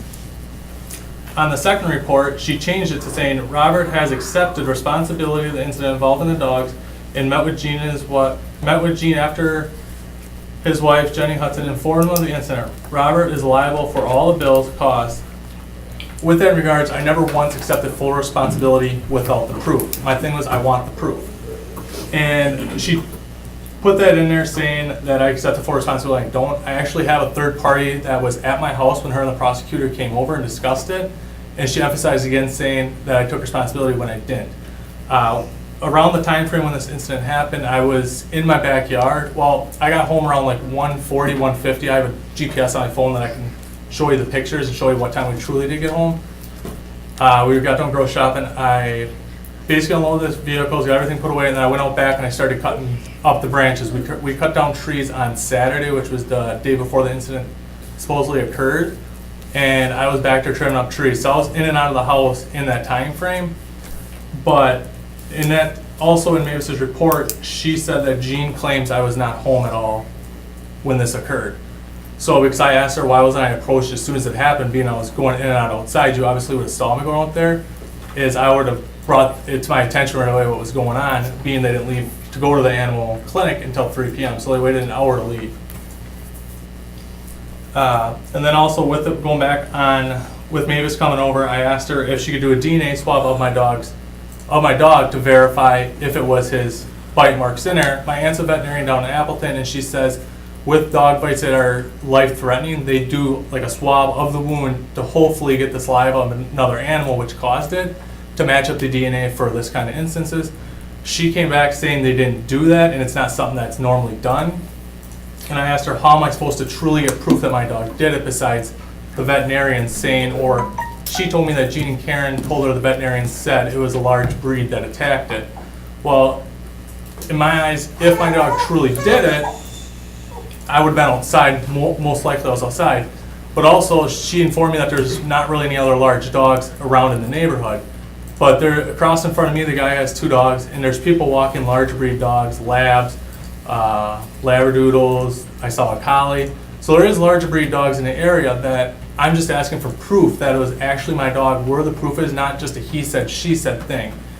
And so far to this date, I have yet to get the veterinary report, and I have yet to get any proof that it was actually my dog. When I offered DNA swab tests or anything, I was up front to do whatever she needed to me to prove whether it was my dog or not. And another thing as well as what was brought to my attention from a friend is she feels that the thing that this got a little blown out of proportion because Karen personally knows Chief Smith at the gym that he attends to. So she emailed him directly, which the personal experience that he talks and asks about the dog and stuff is that he pushed down to get it done. With Mavis hearing from her her chief saying, hey, figure this out, is I feel that she's more pushed to get something done and get a quick answer and get it said and done with without actually looking into it. Because with the whole time of her coming to my house, she has yet once took 5 minutes to listen to my side of the story that I was outside. Every time I tried telling her that I was outside working on the tree branches and cutting them down so I can get rid of them, she kept cutting me off saying, Jean didn't see you outside. So I just don't understand how it's like one-sided that you're taking one person's word to basically make a decision to rip a family apart. Questions? Very comprehensive. Appreciate your insights. I might have some questions with us. Yeah, but I do have copies of both reports. If you guys are interested in looking at them, I do have. When I went and got it, she said I should keep the first one in case there is any changes, which good thing she did because there was quite a few. You weren't in the yard when this incident occurred? Well, I don't know because in the time frame around 2 p.m. I was in and outside. When I was outside, my dogs, 9 times out of 10, they'll either play against each other, or try chasing birds, which obviously you can't catch, or they lay down on the ground and just mind their own business. So when we lived at 837 with the smaller house, we had 4-foot fences, and there was a section where we had a flower bed that made the fence roughly almost 3 feet, and there was smaller dogs on the other side. I think it was a Yorkie or something, whatever. It was a smaller dog and then a medium-sized dog that would run back and forth on the fence barking at my dogs, and Kane never jumped it then. So I just don't see it why all of a sudden now he would jump the fence because of the other dogs. It's just he's been around other dogs before and he hasn't acted out once. So that's why I'm so, should say, bent on trying to get proof that it was my dog. Because I just, personally, I feel from the dog I know ways around my kids, ways around I even have cats in my house, and he doesn't attack them. He's the one that's actually, my cats actually defend themselves. So he's actually, on one of the videos I sent you guys, is with him with a smaller dog, and he's scared of the dog. The dog snaps back at him, and he backs away from the dog. Questions? No, then, just, I want to be clear, you were there, but you were in and out, but as far as you know, the incident didn't happen. Yeah, from the time when I was outside doing it, I didn't see anything happen. But that was around the time frame around 2 p.m., which was when I just got home, so I just got started trimming branches. So I figured I'd probably maybe went in the house around like 2:30, 2:40 maybe. I don't know. I don't sit there and watch the clock when I'm sitting on branches. I'm more worried to get it done. Right. Okay. All right. Thank you. Yeah. Anyone else here for this item? Okay. Please state your name and address, and if you haven't filled out a form, please fill out a form. My name is Karen Techmeyer. I live at 335 Crossgate Lane in De Pere. Okay. I am the owner of Please Snoopy. swear in, sorry. Oh, I'm sorry. Oh, you swear. Well, right. Go ahead. I should. Swear them in right away, or after they give the, doesn't matter? Or Doesn't matter. Do it. right away? Okay. I probably should do it right away so I don't forget. Yeah, put that right there. Do you solemnly swear that the testimony you shall give us in this matter shall be the truth, the whole truth, and nothing but the truth? I do. July 15th, I was over in Rochester, Minnesota, waiting for my Mayo appointment on Monday, and I got a call from my parents 9 o'clock that night in my hotel room that there was an incident at their house that night, or that afternoon, that everybody's okay, but Snoopy was injured. And of course, my jaw just dropped. And come to find out that he was attacked by the dog in their backyard. And I just asked, why? What happened? What's going on with details? My dad said that he let the dogs out. The dogs charged to the fence because there's squirrels back there. We don't have trees in our yard for squirrels. And my older dog, Cinnamon, knows of the squirrels, so she always bolts to go get the squirrels because they're always on the fence line. And as they were going at the fence, came, again, this is hearsay to me because I wasn't there, went and leapt over the fence. How he got over, I don't know. If he jumped like a deer, if he crawled it, I don't know. And he went to, first he chased Cinnamon, which is my older dog. She's a 24-pound beagle mixed thingy, and she outran him. But then there's also that he went at first, my dad said, and he went and nipped it also, pierced his back.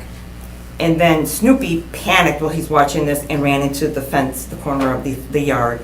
And then he went after Snoopy. And my dad said by the time he got over there, he had Snoopy in his jowls and was just whipping him around. And my dad, he walked over there and said, "Get your ass back over that fence," pardon my French. Yeah. Then he looked at my dad, turned around, and went right back over. Linda, my parents' neighbor, Linda and Sheldon, Linda heard my dad yelling, "Get back over that fence." They did not see it. Nobody witnessed it except my dad, obviously. But Linda heard it, and then after it happened, my dad was all shook up. He went into the garage because he wasn't thinking about Snoopy being hurt at that moment because he's an old gentleman. He's 81 years old. He was in shock then. He said he went out in the garage and he was just trembling because he approached this dog after it attacked Snoopy, not knowing, not thinking that it was going to turn around and get him. So as the neighbors heard the Snoopy running into the house howling, my dad finally realized what was going on and walked in and saw that there was blood going from their patio door, across the wood floor, through the couch, and up onto their blinds, onto the windowsill. That Snoopy was trying to get away from any harm and thought going up in the windowsill would be his ideal place. And that's when my parents realized that he was severely hurt. I do have on the vet bill here that they did get him in around 3:10 p.m. Now, shortly after my dad noticed that there was injuries done to Snoopy, he walked over to Robert's house right away and knocked on the door and asked if her husband was home, and she said not at the moment. She goes, "Well, would you send him over to my house when he gets home because his dog just attacked my daughter's dog." So I don't know how long it was from that point to when Robert went over to the house, but as soon as he got home, he went to my parents' house and apologized, said that I will take full responsibility of this dog. I will pay these vet bills. Please hand them over to me. So my parents handed him the invoice right away from the emergency room. And he said, "I will take care of this. I will pay you at the end of the month."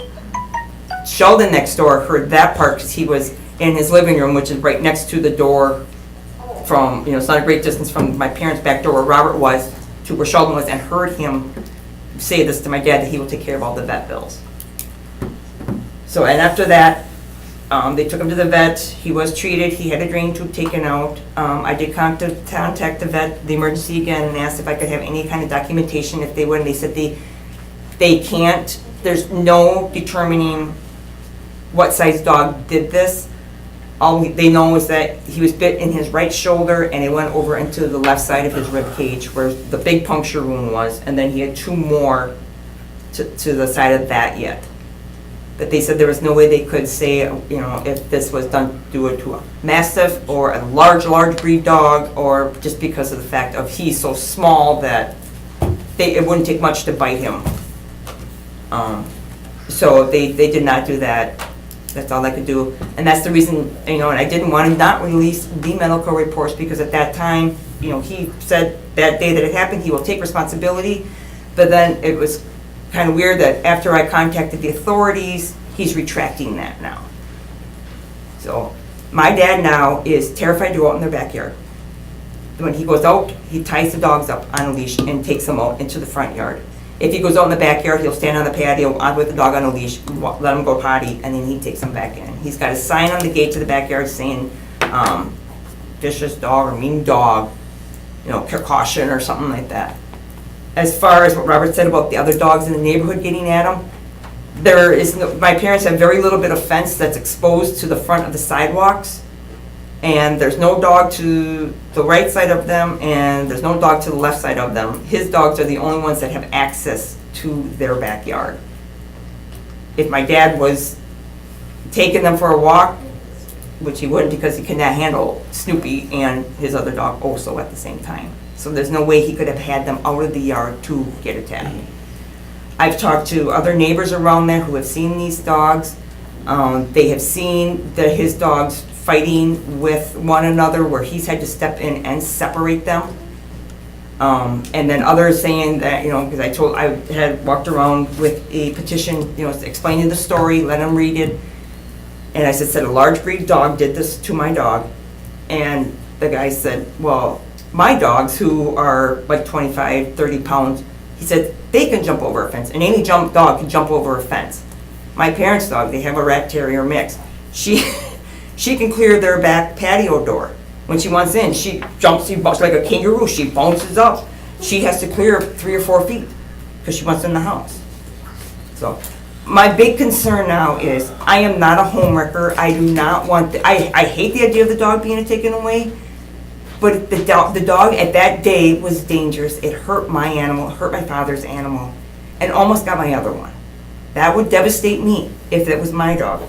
Would I take responsibility if somebody came knocking at my door saying, your dog just attacked my dog? Absolutely.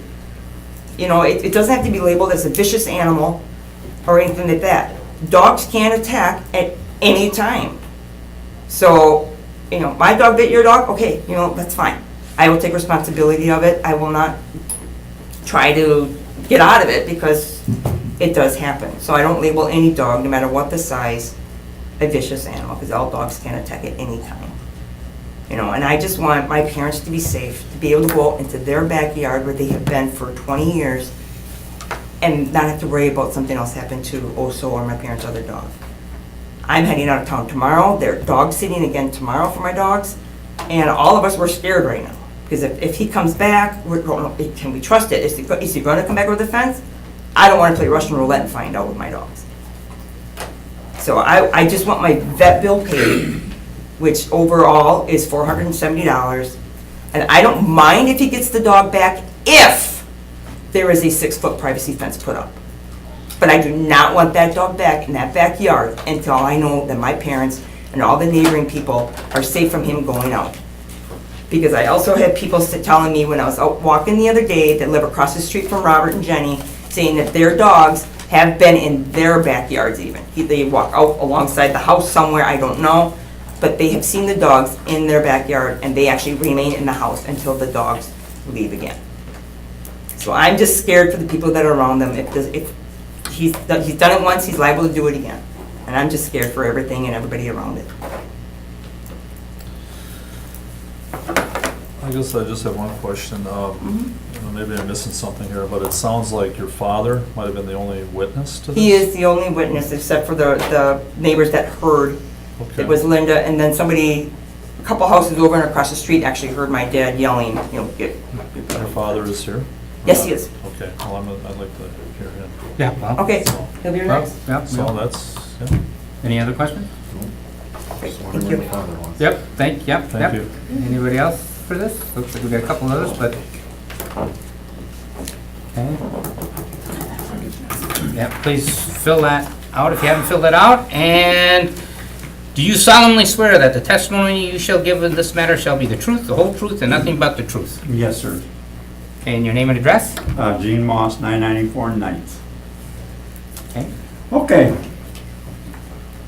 I let my daughter's little brown dog out, which weighs about 20, 25 pounds. I let my little Chihuahua out, which weighs about 10, 12 pounds. And Snoopy, which weighs 10, 12 pounds.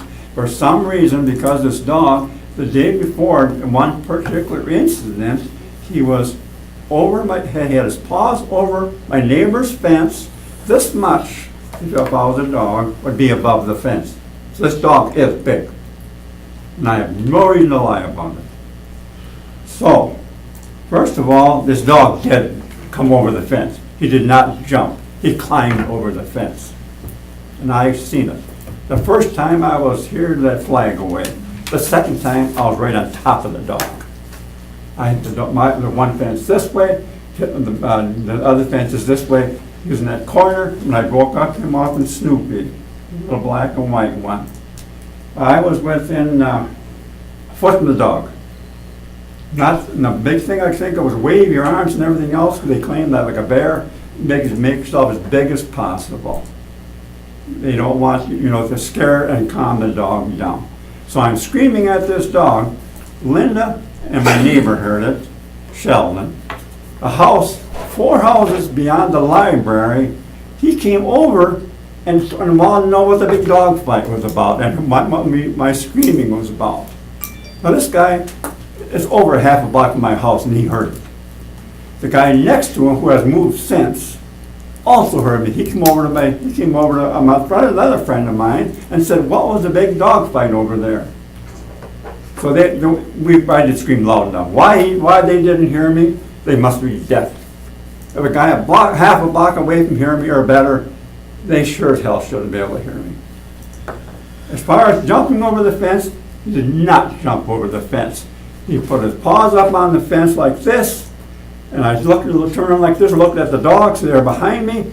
I looked back, and here he came, right over the fence. He put his paws up there, his hind paws, he shoved himself over the fence. But when he went, after I got all the things, first he chased the brown one, Cinnamon, which is about 20 pounds or so. He got away. Then, next thing I know, he had hold of my little Chihuahua, right by the side like this. Now, the latest is that Cinnamon did this. Only problem is Cinnamon can't hold his mouth open that wide. Because the side of my Chihuahua is about this wide. He's a little chubby little devil. So I got him away from that, and they ran towards my patio, my sunroom. All of a sudden I heard this screaming. I turned around quick, and here he had a hold of also and by the throat and just shaking the living hell out of him. And I broke that up, and then I got him in the corner, and I figured, you're going to stay here or else I'm going to get bit. So I'm about like this. If you call this one fence, this the other fence, I'm about here, the dog is right in here. I'm just screaming at him. He turned around, put his paws up on the fence the same damn way, and took his hind feet and over the fence he went. So don't let nobody tell you it wasn't their dog. I'm not blind, I got pretty good vision. And I've seen this dog before. So it was his dog. No question about it. Okay, first of all, we did not wait an hour to take him to the doctor. We got in the house, and the blood all over the place. He's up in my bay window, he's that scared. And all the way from the back where he was attacked, through my house, he's just screaming. And I went in the house, I looked at him, down, we gotta get him to the vet. I call our vet, she says, okay, take him to the emergency vet. It's quite a ways away, I don't know what street's on, my wife could tell you. But anyway, got him out there, so it wasn't we waited an hour. I didn't wait 10 minutes before I took him to the vet. So that's a bunch of another lie. Another thing, also on the corner of my place, just by coincidence, I walk around the neighborhood with my daughter 2 or 3 times a day with walks on leashes. I come up on the house and my buddy, I know this guy's got a big, nice black lab, a black lab. wouldn't hurt a fly. It's about 15 years old or something. Anyway, he says, I was just telling him about your dog attack. The guy said, we talked about it, he says, what's the guy's name? He said, I said, what do you mean? He says, the guy's name Robert? I said, yeah. He said, that dog attacked my neighbor's dog. The same damn dog. So don't say he doesn't attack dogs. I don't know who this fellow is, because he doesn't want to obviously come forward. Okay. As far as the fence, my daughter measured it, it was 44 inches, wasn't it, Karen? 44 inches tall, because obviously dirt's piled up and stuff. My neighbors, they heard me screaming as did the house. 4 houses behind the library, it's a big white house. John's his first name, and his wife. And the house next to him heard me screaming. Why they didn't hear me screaming, I don't know. After I got back from the vet, I said, Don, I hate to do it, but I think they're pretty nice people. I said, I talked to them and we're visiting with them and stuff. I said, somebody's got to pay this bill. So I took it over there. His wife said, no question, Gene, we'll pay it. There's no question, any other bills, we'll pay them. Okay. As far as me taking them as far as me waiting an hour, I'm not worried about the doctor bill. I'm worried about the dog. So I did not wait an hour. This dog has been, we went around, my daughter, we went around the neighbors in our block, just that block. I don't know how many stingers we got, quite a few. They want the dog getting rid of. Every one of them. They're afraid of it.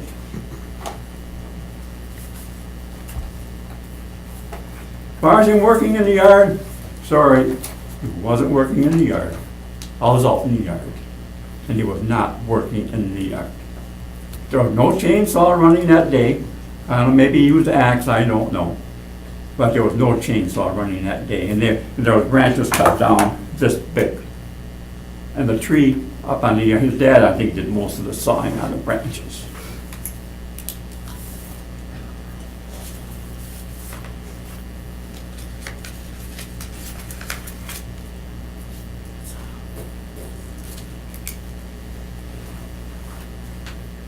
I myself have heard this particular dog fighting with his other 2 dogs. I heard it. You can tell the difference when a dog is playing, because I have 2 dogs that play all the time, and when the dogs are fighting. It doesn't take a brain surgeon to figure that out. Okay, as far as it was proof, it was his dog, it was his dog. I'm a foot from it. Why did he go over his fence instead of taking off the other way? And when it went over his fence, where did it go? To his back door. That's all I've got. Well, you've seen this dog before, correct? I mean, Oh, yes. Yeah, yeah. so The it day looked like his before- dog, it was, The day before, like I say, the 4-foot fence they call it. Right. His paws are like this on the fence, so this much of the dog was above the fence. And there's no question that it was his dog. Okay. And that's what I did when I come over the fence, put his hind feet on their side of the fence and just shoved himself over. He turned around right in front of me, like I say, I got him I'm a foot and a half from the dog, the most.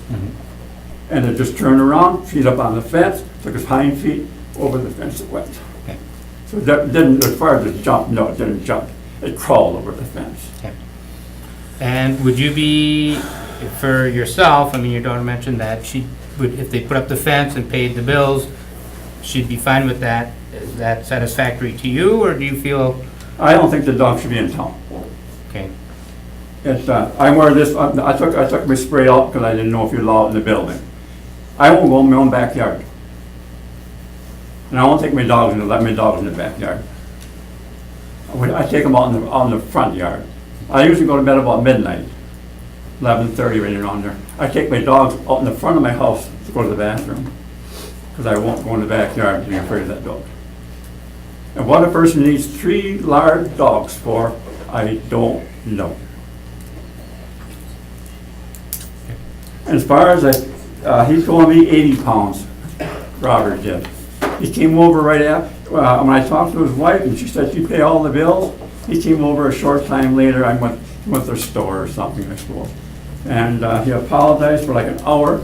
He said that he would definitely pay for all the bills, any incoming bills. My neighbor, we'll get into that with you.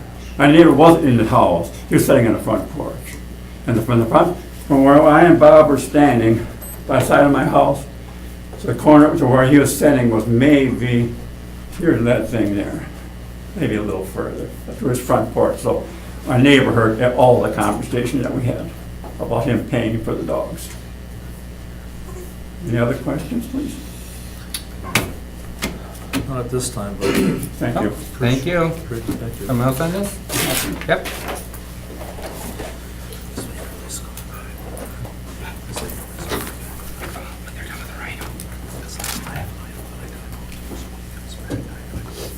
Okay. Do you solemnly swear that the testimony you shall give in this matter shall be the truth, the whole truth, and nothing but the truth? Yes, I do. And your name and address, please. My name is Brian Boschers, 1117 Jamrock Street. We're in Howard's, Monaco. We are actually where the dog has been staying since July 27th. And a little testimony on that particular dog and his list of aggression. The night I came home was about 11 p.m. The dog was there for the first time in a new environment. It was late. I came inside, and within, I don't know, a minute of being in the house, the dog was already over licking my hands. So to me, right away, I knew that that dog didn't really have an aggressive tendency. To be put in a situation that you're unfamiliar with the territory late at night, an intruder entering the building, an aggressive dog would have easily had an issue with that. We have a adopted pit bull mix, another breed that is looked as a bully breed. I do believe that this plays into the matter at hand. Who cares if you have 3 large dogs or 3 small dogs? What you choose to have is your own. And our 2 dogs play together very well. Again, they've never met before this incident. In fact, I haven't known Robert and Hudson longer than about a week and a half, 2 weeks now, since the dog's been staying at our place. Our daughters know each other through dance, and that's the only way that we've been acquainted at this point. Our daughter plays with him, lays on him, runs around him, couldn't care less. Doesn't have any issue with the 2 cats we have. The dogs play together, and for those of you that aren't familiar with dogs, dog playing and dogs fighting, sometimes they're, you think they're distinguishable, but these dogs roll around, wrestle each other. Our dog bites at his ears and pulls on his collar when he wants to play. It's rather annoying to him, and he's never once made any sort of aggressive lunge or anything like that towards our dog. Hasn't done anything towards our family, any of us, myself, my wife, our son. There's been no signs of aggression at all. We also have a 4-foot chain link fence in our backyard. We are surrounded on 2 sides by dogs, as he mentioned, and Kane does nothing but play with the dog along the back side. They run back and forth. Our neighbors on the other side also, they don't have dogs of their own, but they often dog sit for 2 or 3 of their children, bringing over German Shepherd puppies. One of them is a boxer who has a bit of a temper as well, and being outside, he has never made any attempt to jump the fence, scale the fence, whatever you call it. Is he big enough to put his paws up on the fence? Sure, but I've never seen him make any effort to get over the fence at any of the other dogs. Even when the trainer came to our house to kind of test their dog, and obviously you have the letter that deems it non-aggressive. The dogs played together. Her training dog, our dog, their dog, they all played in the backyard. No aggressiveness, no fighting, no nothing. He's extremely well behaved. He listens immediately when you tell him to, go on his kennel for the night or do anything like that. He's a well-trained dog. He listens to commands. What can I say? He has no aggressive tendencies towards us. He plays with multiple dogs, no problems. And as much as I'm not a witness of the situation that went on, I can testify that this dog should not be removed from his family. Has really done no harm that's been proved at this point. And without seeing the situation, I'm not sure how you could distinguish which dogs were yelping out loud. As a hindsight to what I've heard. So, questions? Questions? No. Thank you. Thank you. Anyone else here for this? Yeah, I'd like to say something. Yep. My name's Sheldon. Oh, just a second, I gotta swear you in. Do you solemnly swear that the testimony you shall give in this matter shall be the truth, the whole truth, and nothing but the truth? I do. And your name and address, please. Sheldon Haig, 998 9th Street. The only thing I wanted to say is I witnessed their Mastiff attacking their Rottweiler 3 different times. He had to pull them off. That's the only point I wanted to make. The dog is aggressive.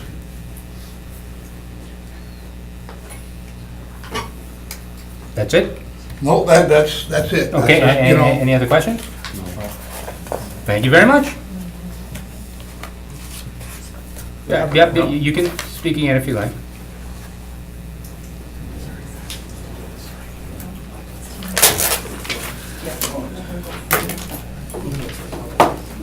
Thank you.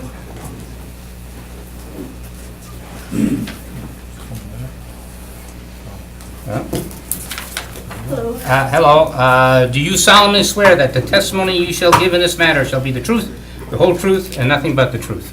I do. Your name and address, please. Samantha Castor, 1476 Navigator Way, Unit 50 in De Pere. Okay. I've known Rob and Jenny for 5 years. We have been good friends of theirs.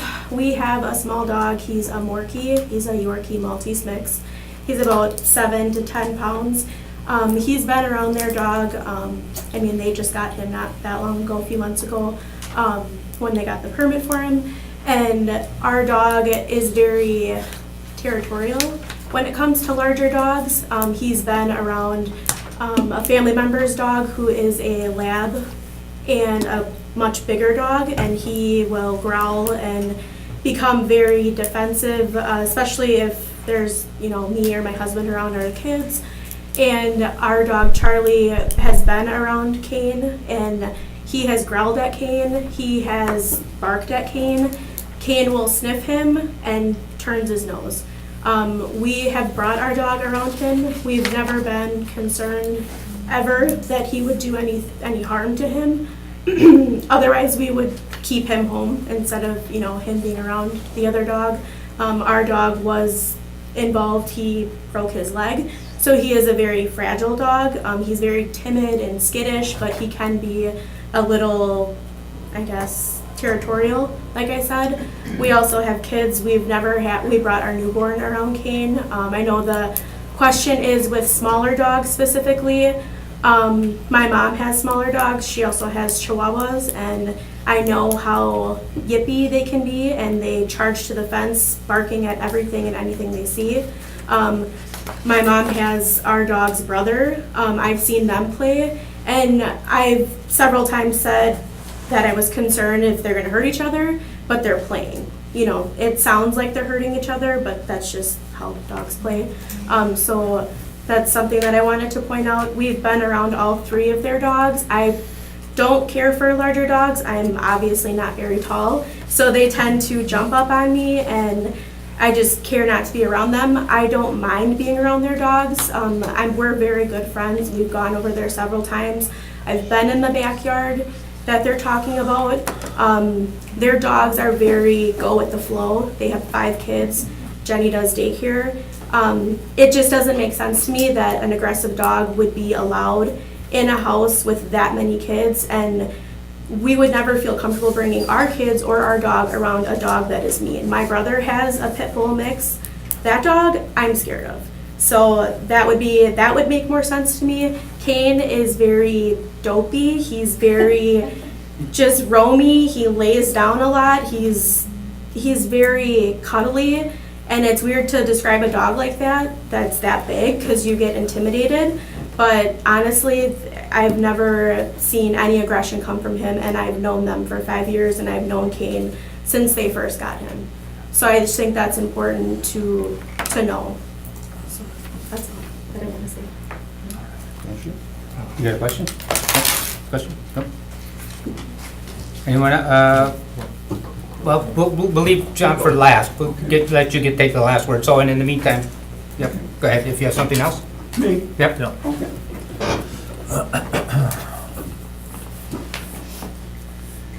It's been brought up that our dogs charge the fence, so that gives the neighbor's dog the authority to jump, to climb over the fence and attack them. Even though they're in my yard, how does that make sense to anybody? As far as if their dog did it, I seen it do it. Not once, twice, over and back. It did not jump the fence, it more or less crawled over the fence. So don't let nobody tell you it didn't do it and it wasn't their dog. I know that, well, lie detector, just bring it on, and I'll take it. It just irritates me when people stand up here and lie and lie. Another thing I like to bring up, have all these dogs had their shots? I don't know. Believe there was a, I don't know if I'm getting it mixed up with the other report. There's cats involved, the cats didn't have their shots. No. We can just check on that. Yep. Anything else? Yeah, I'm wondering about these shots on cats and dogs, if that's enforced. I get letters all the time from the city, more than my minor do. Yep. We take them right immediately and have them done. But they did climb the fence. Okay.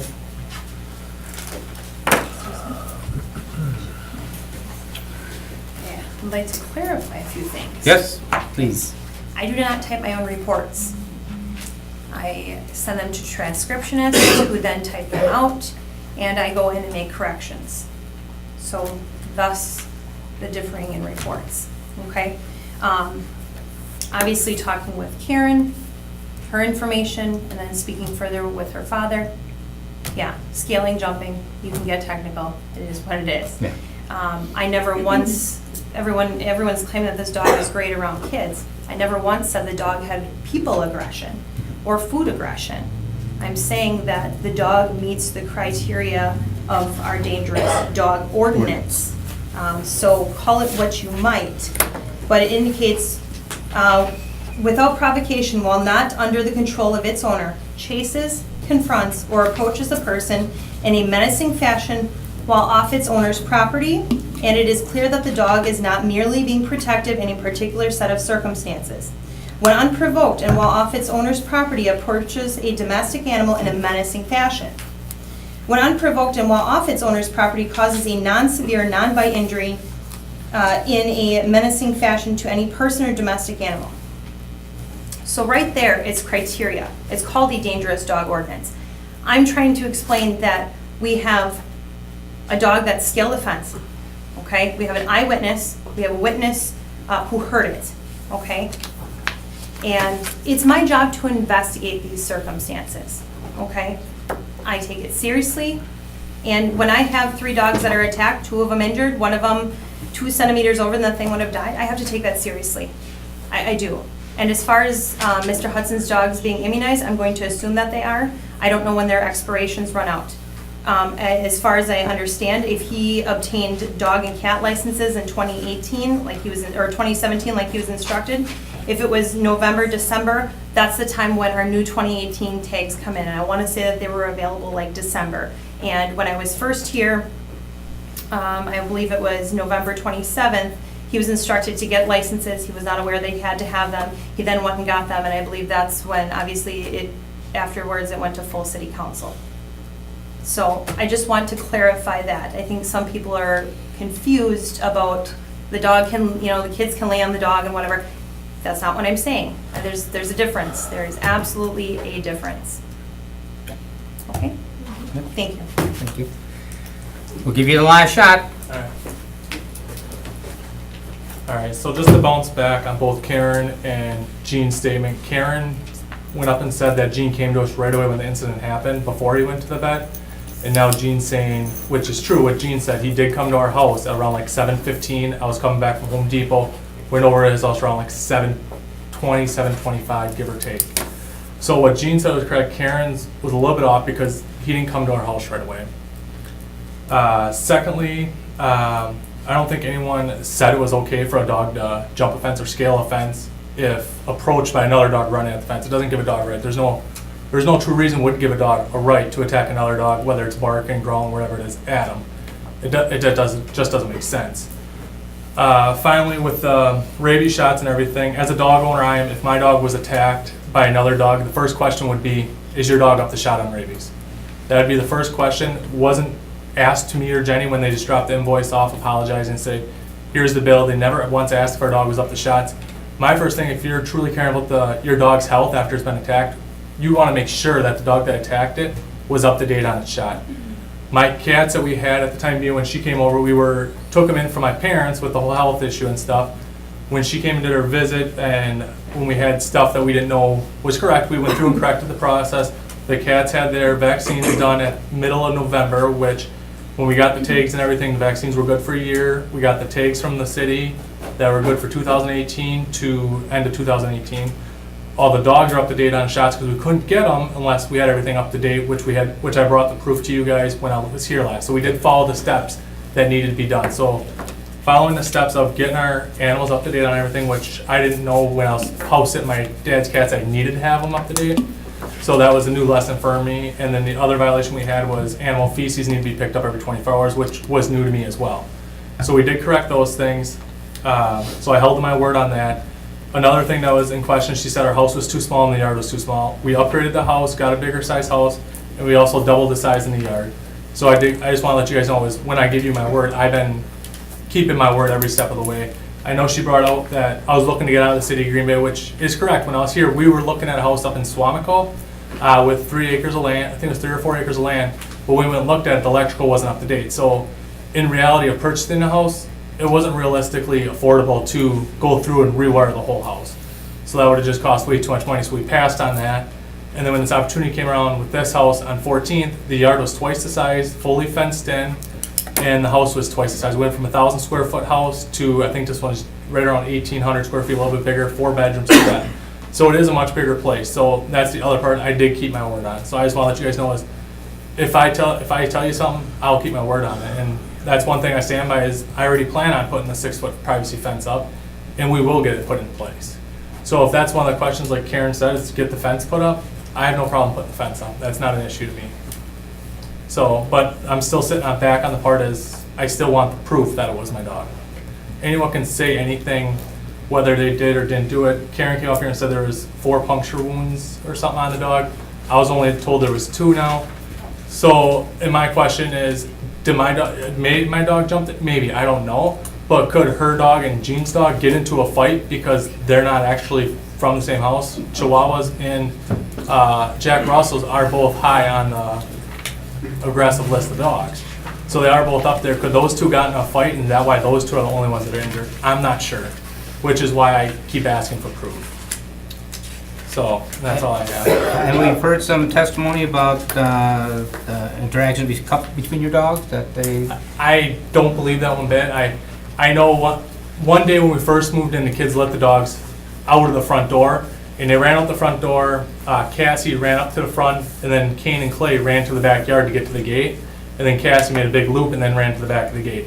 So I'm not sure if that's what they mean, that the dogs are running around, but yeah, when we first moved into the house, probably like the 2nd or 3rd day, the kids opened the screen door and the dogs went out and they wanted to go outside. So our old place, we'd let them out the front door and they'd run right to the back gate because that's how I train them. When we let them out of this one, they ran out the front door, ran alongside the house and went to the back gate.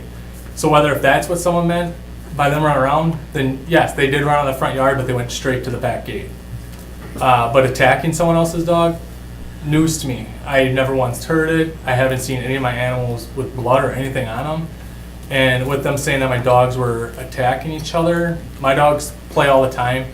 I know probably before Kane left, I know him and Clay, which is the Shepherd Spaniel mix, were playing, and Kane's teeth actually got stuck up on his collar up here as they were playing, and they both started squealing. So I did have to go unhook them because his teeth were stuck. So what are you supposed to do? You're not going to let them choke each other. So I don't know if that's regarding to. And then what the neighbors said about my dog attacking a Rottweiler. I don't own a Rottweiler, so I don't know. What do you call it? It's a Hound Lab mix. It's a Hound Lab mix. But never once. Cassie, the Hound Lab, she's the alpha of my dogs. She is the one that won't let anything fly. I don't see Kane attacking her. He knows better. my dogs do play, and obviously dogs do go with each other for dominance, and Kane's at the bottom of the totem pole. He's one that puts his tail between his legs and gets down because he knows that if he retaliates, my other two dogs will put him in his place because they train him how he needs to act around the kids. If they feel Kane isn't being good around the kids, they'll literally get between Kane and Clay or Cassie will get between them, push him out of the way. If they feel, and that's how they train them. I train my dogs, and my dogs help train the dog to show him what he needs to do. So, do I have control of my dogs? Yes. When I'm with them, like Ryan said, the dogs do listen to commands. They understand what they need to do. And yes, I do have control of my dogs. So. Are your dogs, was Kane immunized? Does he have Yep, shots? so he had to be, I'm asking. yep, so before we had to get the third dog that Mavis declined us for, we had to get him up to dates on shots, which the owner that had him before did all of his tester shots, and he couldn't get his rabies shots until he was it 3 or 5 months or something. There is a time frame 5 months that. by state law. What is it, by what? 5 months by state law. So by 5 months. So with the vet, you have to wait until they're so old, but then with the state law, you have to have them by a certain time frame. So I think I got him around 4 months. He was born in September, and then we had him done in December. And then I got his takes middle of December, because then the following year takes were all ready to get his registration, because they gave us, I think it was 6 months to get your dogs registered of age. So before he reached the 6 months, obviously I got his vaccines and stuff, shots done, and then I went and got him registered. So I did follow the correct steps that Mavis put in place. No more questions. Okay, thank you. Thank you. Look.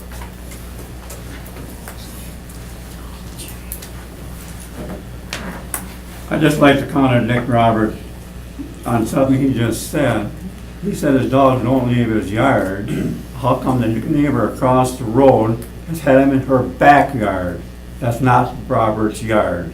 That's the neighbors across the street's yard. And then not once, 4, 5, 6 times they've been over there in the neighbors' yards.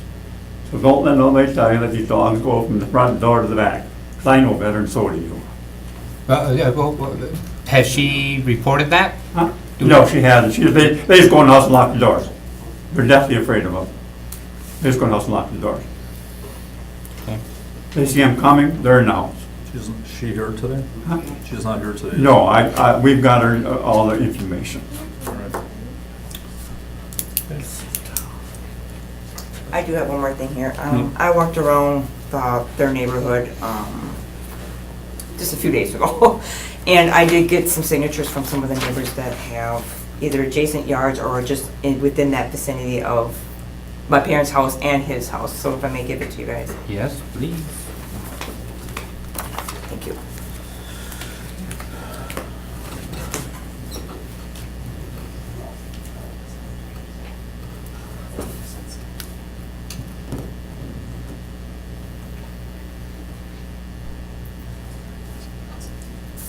Okay, so this is the letter that was presented to the neighbors and they signed.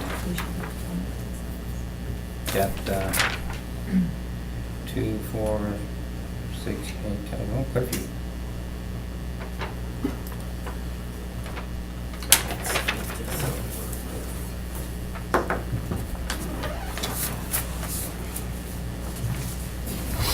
Should I be able to read to see what that says? Sure, I would think so. No. That would be appropriate. Sure. Yeah. Do you mind if I say something before we wrap this up? Is that all right? Oh, yeah. Okay. Oh, yeah.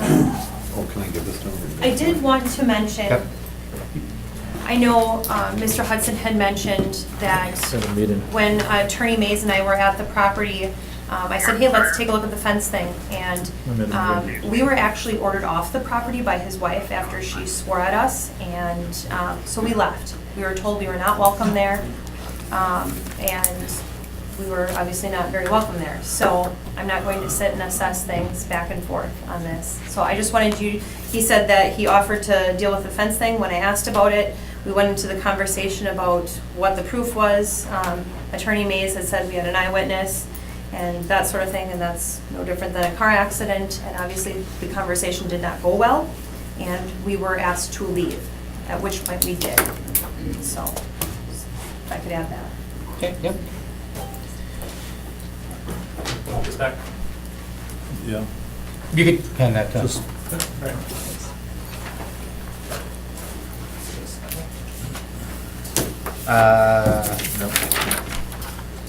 Do you solemnly swear to tell that your testimony, that in your testimony you shall give the truth, this matter shall be the, wait a minute. Let me try that again. Do you solemnly swear that the testimony you shall give in this matter shall be the truth, the whole truth, and nothing but the truth? I do. I was... State your name and address, Oh, I'm please. sorry. Yep. Adam Castor, 1476 Navigator Way, number 50, De Pere, Wisconsin. Okay. I was the third party at Hudson's home the day that Officer Mavis was there. I don't know about swearing, but I know Jenny was very upset. But there was never any ordering them off the property. They said we had to have the dog removed, and I believe Officer Mavis said that we're done here. She decided to leave. She was not ordered off the property. Just want to make that clear that that was not the case. Is that all? Yeah. Any questions? No. Okay, thank you. Motion. Well, one last call. Anyone else on this? I just have one last thing to say.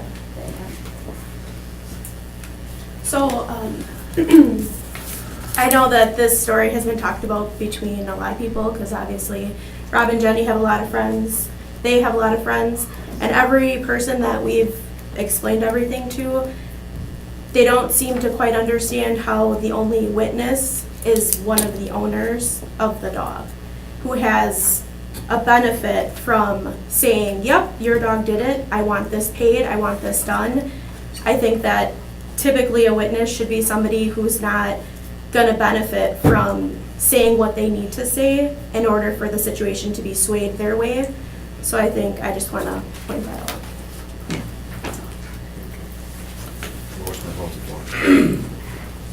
I just want to ask. One more. Just a question for the attorney. Well, we got one more. Oh, I'm sorry. Yep. Yeah. And you can speak up anytime. Swear me in. Yep. I think I have it memorized by now. Do you solemnly swear that the testimony you shall give in this matter shall be the truth, the whole truth, and nothing but the truth? Yes. Your name and address, please. My name is Linda Haig, 998 9th Street. I live next door to Jean and Dawn. And my backyard also runs along the Hudson's backyard. I have no problem with them having the dog there. I love dogs. But I did hear the attack, and as I came out my back door, that's when their dog just got back in their yard. I didn't see the attack. Their dog was the only one in the whole neighborhood that was out in the yard. Gene was very upset, shaking. I was a little more concerned about him than I was the dogs at the time, but I occasionally cut his backyard. I always cut my backyard. I'm afraid to go in my backyard all the way up to the fence again. And I mean, like I said, I love dogs. Their dog has never bothered us. But I'm afraid after what had happened, if they are allowed to put the tall fence up, great. I don't know if they'll get approved since we already have a fence there. I don't know what the issues are about that, but I don't have a problem with it. I hate to see them lose their family pet, but if it ever threatens me or my neighbors, I will shoot it. Plain and simple. I will carry a gun out there, and if I'm ever intimidated or threatened by that dog or any of the dogs, it'll be gone. I'm just charged with firearm in the city. Yeah. That's another report. I'm telling you, I'm not gonna get attacked. Motion to close the floor by Alder Stevens. Second by Alder Steuer. All in favor? Aye. Opposed? The floor is now closed. It was just a question I had, Kristen, because the comment was made that they may have something to gain from today's testimony. I just, for clarity's sake, this body does not have the ability to order payment on damages, correct? Correct. Okay, so I wanted to be sure that I Right. understood those facts correctly. Yeah. We cannot put any conditions at all. We can't enforce those at all. Yeah. Including the fence. Great, okay. Well, you have questions, Well, comments amongst each other? Well, I'll tell you, I mean, these are never easy situations. With this committee, we've dealt with a number of these issues over time.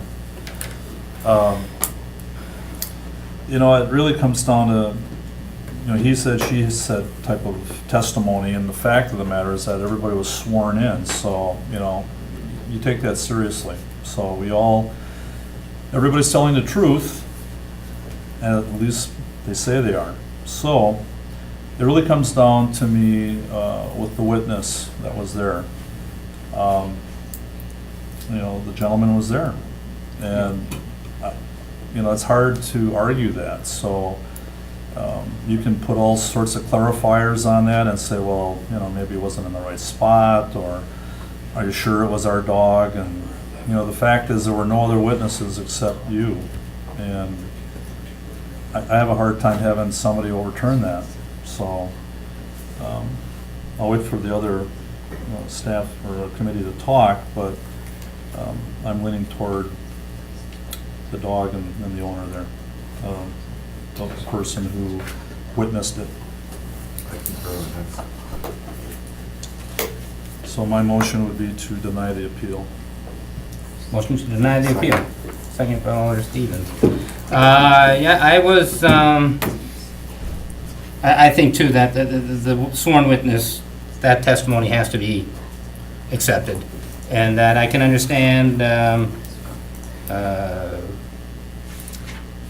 having a hard time giving the dogs what we know of the dog, but I believe is accurate with the dog, that it's been very friendly with many other dogs, with very many, with people, a sweet loving dog. Kanye. Kane? Kane. I want to call him Kanye. Kane. And I was going to ask, well, I'm still going to ask this, because I'm still toying with it, I'm not sure.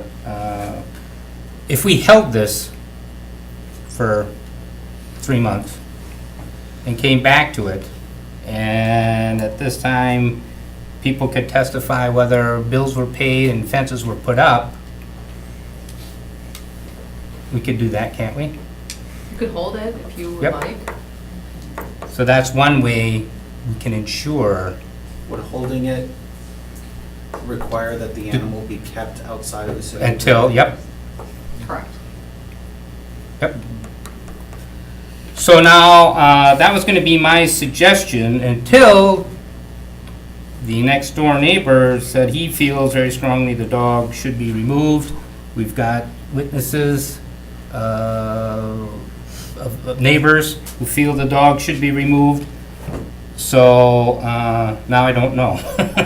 I had thought that might be a way to go if everyone could agree, if the neighbors and the next door neighbor agreed that if the bills were paid and the fence were put up, they would be satisfied with the dog. It does seem to be, it was certainly an extremely aggressive action. It may be inexplicable. I mean, do we know this could happen again? Well, if it happened once, it can happen again. But it does seem out of character for the dog. But is that any kind of guarantee that it wouldn't happen again? If it happened once, it could happen again. I'm gonna.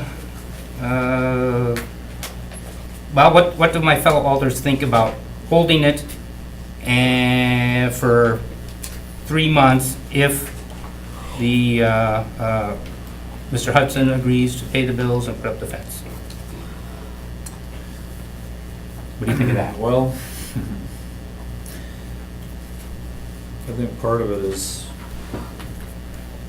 you know, the neighbors signed a petition. I mean, it sounds like the entire neighborhood is, how many petitioners were there? Probably 12, 13, something like that? Something, 12, yeah. How much were they?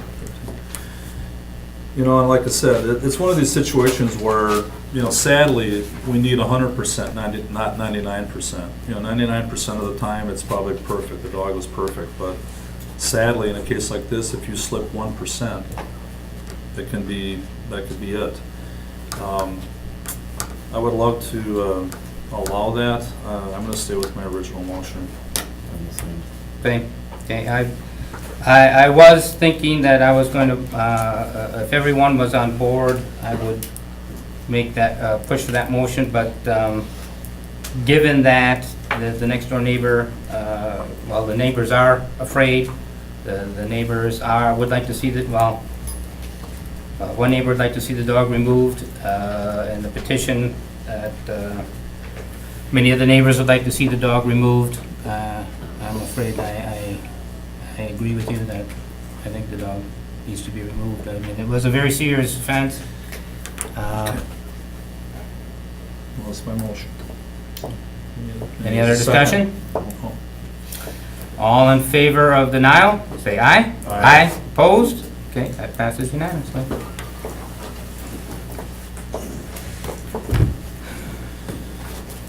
Item 13. Ready? Yep. Consideration with possible action on a request by James Tesh in regards to the denial of his operator's license. Staff? The law department is actually recommending approval of this appeal. The applicant has a felony conviction, but it's our opinion that it does not substantially relate. It was for failure to support a child in 2016. So we recommend approving the appeal. PD concurs. Motion approved. I'd like to just make a, can I say something? Sure. All right. Cost you a nickel. No.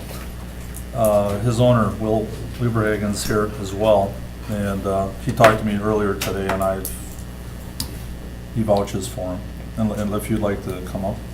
Well, I'd like to open the floor and let him speak. If I could do that first. Sure, if he wants to. Motion to open the floor by Alder Steuer. Just for a minute. Second by Alder, I mean, he called me as well, I mean. Right. Just the. All in favor of opening the floor, say aye. Aye. Okay, opposed? Who seconded? Alder Stevens. Just If you for could 30 put seconds. your Jan Honkack on the paper and state your name and address. And do you solemnly swear? No, wait a minute. Will Liebergen, 7333 Casey Lane, Sabisky, Wisconsin. Sounds like the police department was denied, or it was held up for something else that wasn't disclosed on the form, so there isn't really an issue with it. Yeah, it's not so much the form, it's state law that if you have a felony, Yeah. you're, so Okay. that's what bumped it. Well, it seems it wasn't held because of any liquor-related offense or anything like that. Right. Okay, then I don't have much to say against it. I was just more or less looking for your. Yeah, I hear you. I'm not gonna put somebody, because in this business or in bar businesses, you get a ticket on your personal name, and I'm not going to hire somebody for this spot and risk getting a ticket. So I wouldn't stand here without, knowing that I would get a personal ticket on my personal name without, by having them at my establishment. So that would be my. Yep. You vouch for him? Yes. Yeah, Yes. that's Thank you. all I wanted to hear. Okay, motion to close the floor. Motion closed for by Alder Steuer. Second by Alder Stevens. All in favor? Aye. Aye. Opposed? Okay, the floor is now closed.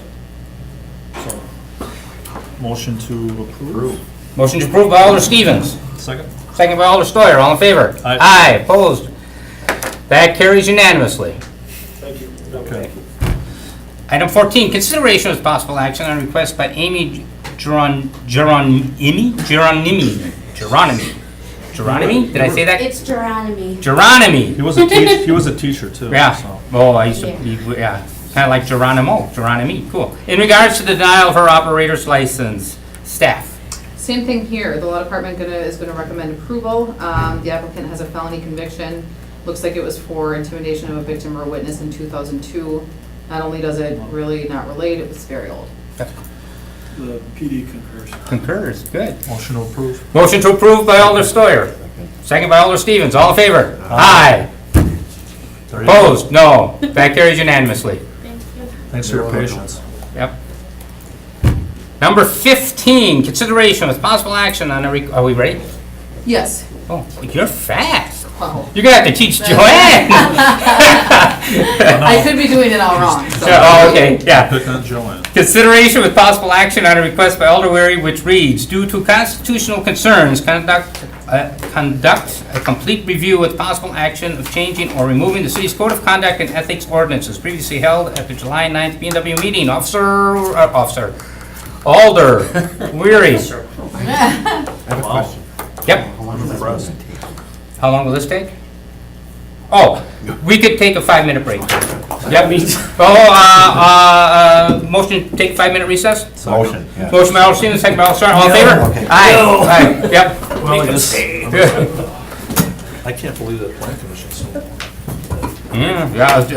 John's not back yet? They're still on that one item? One item. Wow. Well, I might as well take a break as well. What the heck? We'll have a quorum in the bathroom? Is that an issue?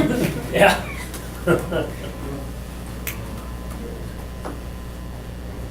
I was in the middle of that one because Gene was in my district for 10 years. Great people, good people. And a bunch of the people back here were kind of, all live in my district. So they're both telling me, why don't you talk on behalf of... Is that in the 9th district? Well, now it's in, yeah, the border shifted. But, well, why don't we just listen and see how it goes?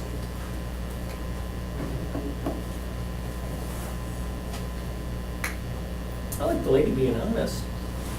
Shoot it. It's like, yeah. I would only do that if it were in your yard and it were attacking you. Yes. Not like it's over the fence and it's rolling at you. Yeah, exactly.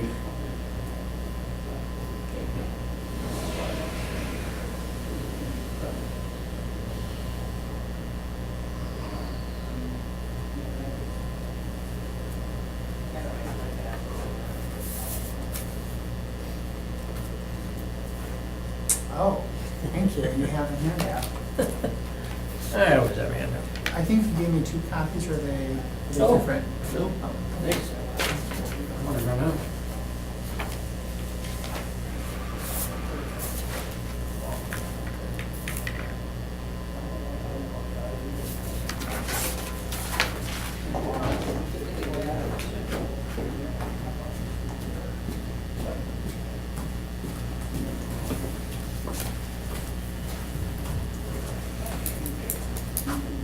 Couple of old times.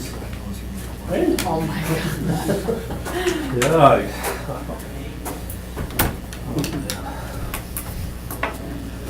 He does have, he has a squeeze ball. So he's good. Hey, what happened to So Help Me God? Does that get cut out of the oath? Yeah. I was wondering about that. That's true. I think actually, it might not be necessary, but I always thought maybe it's just for courtroom drama. I don't know. Courtroom drama. So I'm probably not logged into the meeting. Oh, what happened? Or is that optional? It's optional. It's telling me So it did this automatic, I couldn't stop it. When did that happen? Extra. That's right, yeah, the fear of God. Really? Andy and Mayberry, they said that. Oh, right. What? Yeah, never mind. Are we? So he's logged out? Oh, are you? I don't know, he's got a technical issue there. He's got a blank screen I spinning. can see it on here, so I can just do his. Okay. I'll vote. All right. Motion to Motion to resume. Zoom. Second. By Alder Steuer, second by Alder Stevens. All in favor? Aye. Opposed? Okay, we are resumed. Alder Weary, it's yours. Oh, it's good to be back.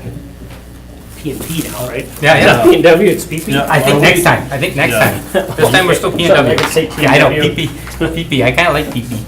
Oh, that's not deep. Okay. I don't know if I can vote on my machine either, or if we do. Well, we've been doing, anything that's not, we've been, as long as it's unanimous, she Right. can do it real easy. Yeah. It's when we split that we. And I can mark somebody no too, so It's I can not mark work. yes and no. Yeah. All right. There you go. Let's see. I think, who was here for our ethics ordinance and policy? The three of us, right? And Yeah, three of us. quickly learning about it, right? Yeah. I was just gonna state, I'll make it quick. This Okay. really isn't that hard, I don't think. As you already know, our ethics policy and ordinance has been a heated point of contention, with many claiming it's not constitutional, parts of it aren't legal. My proposal is, there's the cityethics.org, and I gave you the handout. They've done classes on this, they've helped cities around the nation, they're really experts on it. As you saw in the email, their proposal is to review it. She didn't think it'd be more than $500. She would just like a list of questions and what, she'll read through it, but she'd like some ideas of what we're looking at. Her last, I'll just read her first comment was, "Hello, I took a quick look at it and it covers the basic areas. I would not have the mayor choose all of the ethics board members. I did not do an in-depth review of the ordinance. That would take me a few hours." And then she mentions how it shouldn't take her more than $500 or under to review it. This is what she does for a living. Her name is Carla Miller. She's a city ethics founder, former federal prosecutor, ethics officer for the city of Jacksonville. I think if we just take 3-4 weeks, collect questions from council members, send it off to this person and have them answer it and come back, maybe we'll put the rest, because I voted for it. I mean, I voted for the ethics policy when it came through. But I think Chairman Scannell, you remember when we passed it, we said, like we always do, ordinances aren't perfect right out of the gate. They never are. Right. If we needed to tweak it in the future, we can tweak it. Mhm. And I don't necessarily know if we're looking to get rid of it, but maybe there's parts of it that this person who's helped so many other cities might say, hey, we can get you out of some trouble here and there if you just reword a few things. So that's really just my proposal, as we take questions from council members for the next couple weeks, send it off, cap it at 500, and So, Hey, come out of general fund or? Yeah. or the legal fund, yeah. Yeah, They have a slush. Nothing but money. They might even have this for outside counsel, they do have a Yeah. fund. So. Do you have some questions already that you would like? I would if it gets passed. Okay. And I'm sure others would too. Things that you wonder, like, hey, what, this doesn't seem I'd be right. comfortable with that. I would be. Yeah, $500 is, So the motion would be To approve. to approve. Okay, I would approve that. any questions, Alder Stevens, or any? Nope, I think I'll second it. Okay, a motion by Alder Steuer, seconded by Alder Stevens.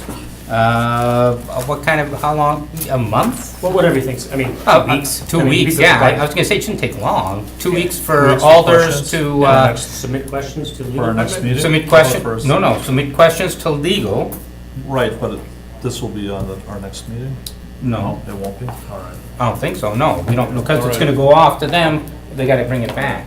I'm sure once it comes back, it would. Yeah, once it That's comes what- back, but we don't I'm sure they know, will come back. we don't know when, if you Okay, don't. Just to note too, the ordinance, the ethics ordinance actually does, it provides that the ethics board can refer amendments or changes to their own ordinance. I don't know if that necessarily eliminates you guys as doing the same, but typically for a change, or if they wanted to eliminate it, we would refer it actually to the ethics board. They would discuss the own changes to make to their board. They know how it works, they know the process. If there's changes. Right. Yeah, oh, so maybe it wouldn't come back to us, it would go to the ethics, but that's fine. At Well, that point. depending if we change the ordinance, right? Right. Especially with Yeah, if we change the ordinance, it comes to us. the policy. Yeah. We can hit that bridge when we get to it. Sure. Yeah. Well, You're good with that? I'm not sure it's a bridge, I think it's an overpass. It's a, what's over Ashland? An overpass. Yeah, we'll talk. So I have a question. Yep. So if you guys all pass this ordinance, then why is it being questioned now? Well, in practice, we weren't sure how it was gonna work out. And it's been some glitches, I'd say. There's a number of things I was thinking about, and I've been so long, I should have taken better notes. Yeah. Uh, It was pretty contentious at the time. Yeah. When it was So, a 6-6 vote or 7-5. and as Alderberry said, when we passed it, we didn't know Yeah. what changes, we figured we could always tweak it as we went along.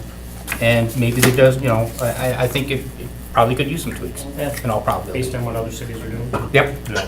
yep. So So, that's my motion. I have a motion to approve submitting questions to the legal department to refer to cityethics.org for review of ethics ordinance. yep. Does that Okay. sound right? The funding to come out of general funds in 2 weeks. More, Whatever you get in 2 weeks. Cap it at 500 too? Yeah, cap it, yeah. Don't give them an open. Right, yeah. They'll take 2 weeks to review and send us a $5,000 check, you know. Yeah. We need the questions back to legal within 2 weeks, correct? Sure. I mean, you're gonna get that out to all the elders? Well, 2 weeks from, let's make it 2 weeks from council, because that's when this is approved. That's true. Right? I mean, we're just recommending. Yeah. So it'll be 2 weeks from council, then everybody at council will know. Yeah. So it'll be 2 weeks from council, then capped at 500. And when they get back to us, It'll probably go. Ask her forever, hold your peace. That would be September 4th. So help me. Yep. So I'll be ready. Ooh, September 4th is right after Labor Day. Well, are we good? I gotta get up to planning. Are we good? Did we made a motion Second. to pass, Second. second by Alder Stevens, Vote. and we're all set with what we got for the motion then? Yes. Okay, anything else? No? No, I think it's okay. All in favor? Aye. Opposed? That passes unanimously. This was fun, let's do it again sometime. Yeah. God, if I didn't know that, I didn't know it was gonna be that quick, I could have bumped you. Well, Let's go. this other one, some of the people who were in the back lived in my district, and I know Gene, he used to live in my district for 10 years, so I knew both parties, and they both wanted me to talk. Like, well, I'm just gonna kind of listen. I'm gonna let it play out, because I didn't know all the details. Are we done? Thank you. No, not quite. We got informational liquor violation report from the police department for August 13th, 2018. Thanks, Alder Weary. Thank you. Okay, thanks. Yep. Pretty much what was sent to you, gentlemen. Yep. Catch-22 is still a problem for us. I was there personally for one of the ones with the unlicensed bartender that was a manager. The owner, Cindy Lentz, we've had meetings with her and the mayor and the chief, and she is very displeased with the services the city provides her, and let it known very bluntly. We are in the process between us and the health department. She continually violates, so we continually cite. She doesn't believe laws or rules apply to her, so we're working best we can. Well, that's the catch-22. Yeah, exactly, so. Catch-22, get it. That seems to be the bar that's causing us the most work. All of our officers are aware of it.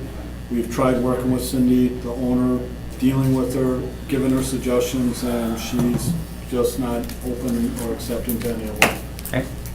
Other than that, you guys heard about the incident on July 1st in front of I call him McNeil's, the old Jamaican Irish pub. I know he changed the name. Other than that, it's been. I do have a question on that. Yes. You said that was referred? And he made the comment that he contacted you for your help? It's a property referral. What happens at the department, if we notice there's a property that's owned and there's a tenant, the landlord is required to help us if there's a problem tenant. So what we did, since there was a disturbance there, the disturbance started in his bar. Yes, he called us, which is what we wanted to do, but he had an event that he couldn't control. So we just do a property referral so we could document it. So if there's a certain number of documented cases, then we could work with the landlord to help us with the tenant. So he's the tenant? He's the tenant. He does not own the actual building. So that's where we work with the property owner if there's a problem tenant, to assist us in removing the tenant or evicting the tenant. But I operate apartments, so Yeah. I'm familiar with this ordinance we have, but I thought if he made that phone call, because he is the renter. It all depends on the officer on scene. It's just because he makes a phone call doesn't kind of say, well, I'm free from any liability. If they make the phone call, but it's determined that they could have done something to help control it, we would still do a property referral. To the owner? To the owner. Okay.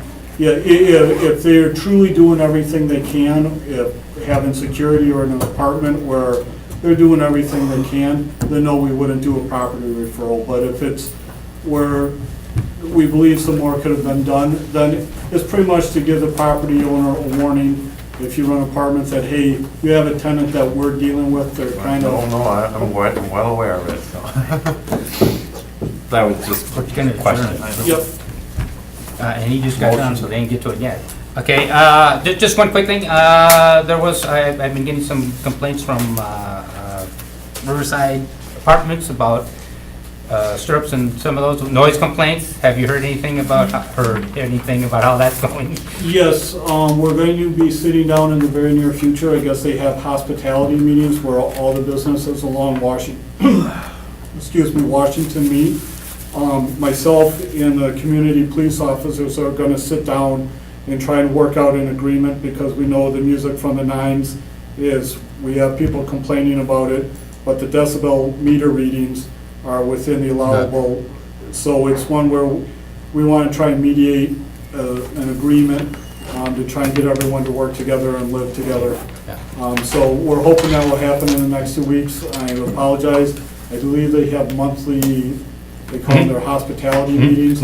We want to be at the next one, so we could explain from the police point of view, things are starting to kind of get a little close to the line, and what we could do to make sure that we don't have to ask through citations. Okay, yep. And I did talk, I've been doing a little mediating myself. I did put the owner of the Nines, or one of the owners of the Nines, in touch with the board. So they are directly communicating with each other, which I think is helpful. Yeah. So one of our suggestions is going to be, we know they all have those overhead garage door things that open up. Really, after 11 o'clock at night, do those really need to be open? So we're hoping if we could convince them all to shut those, it would help us in terms of passing alcohol back and forth, and it would help with the noise if they could just shut those doors. Because at 11 o'clock at night, we're under the opinion you don't need to have an open outdoor area, because the music just shoots straight out the front of their bar. Yep. So that's going to be our suggestion, that all of them just shut their doors at 11, and hopefully that will help mitigate the noise. Okay, thank you. Any questions? Anything else? We just did the report. Okay, you're just in time to adjourn. Motion to adjourn.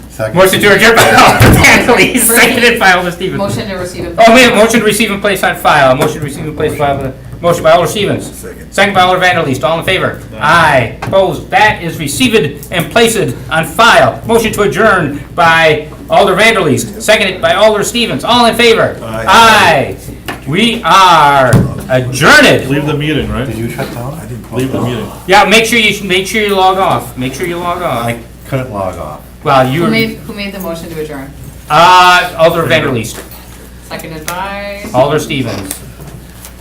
Third, I was third. I thirded it. Yeah. You dirted it, all right. It's been fun. I gotta leave. Yeah, let's do this again sometime. Ashland Avenue, I wasn't at that, they might have did that before I got there. Well, it's still on. No. Yeah, I left. Could you pass it? It's still probably going on. Gentlemen, have a good night. Thank you for your service, sir. You're welcome. Thank you. Thank you. Why can't I log off here? I can't even find out where I'm supposed to log. Can you off. log me out if I was still in there? There we go. Wow, now it says. I must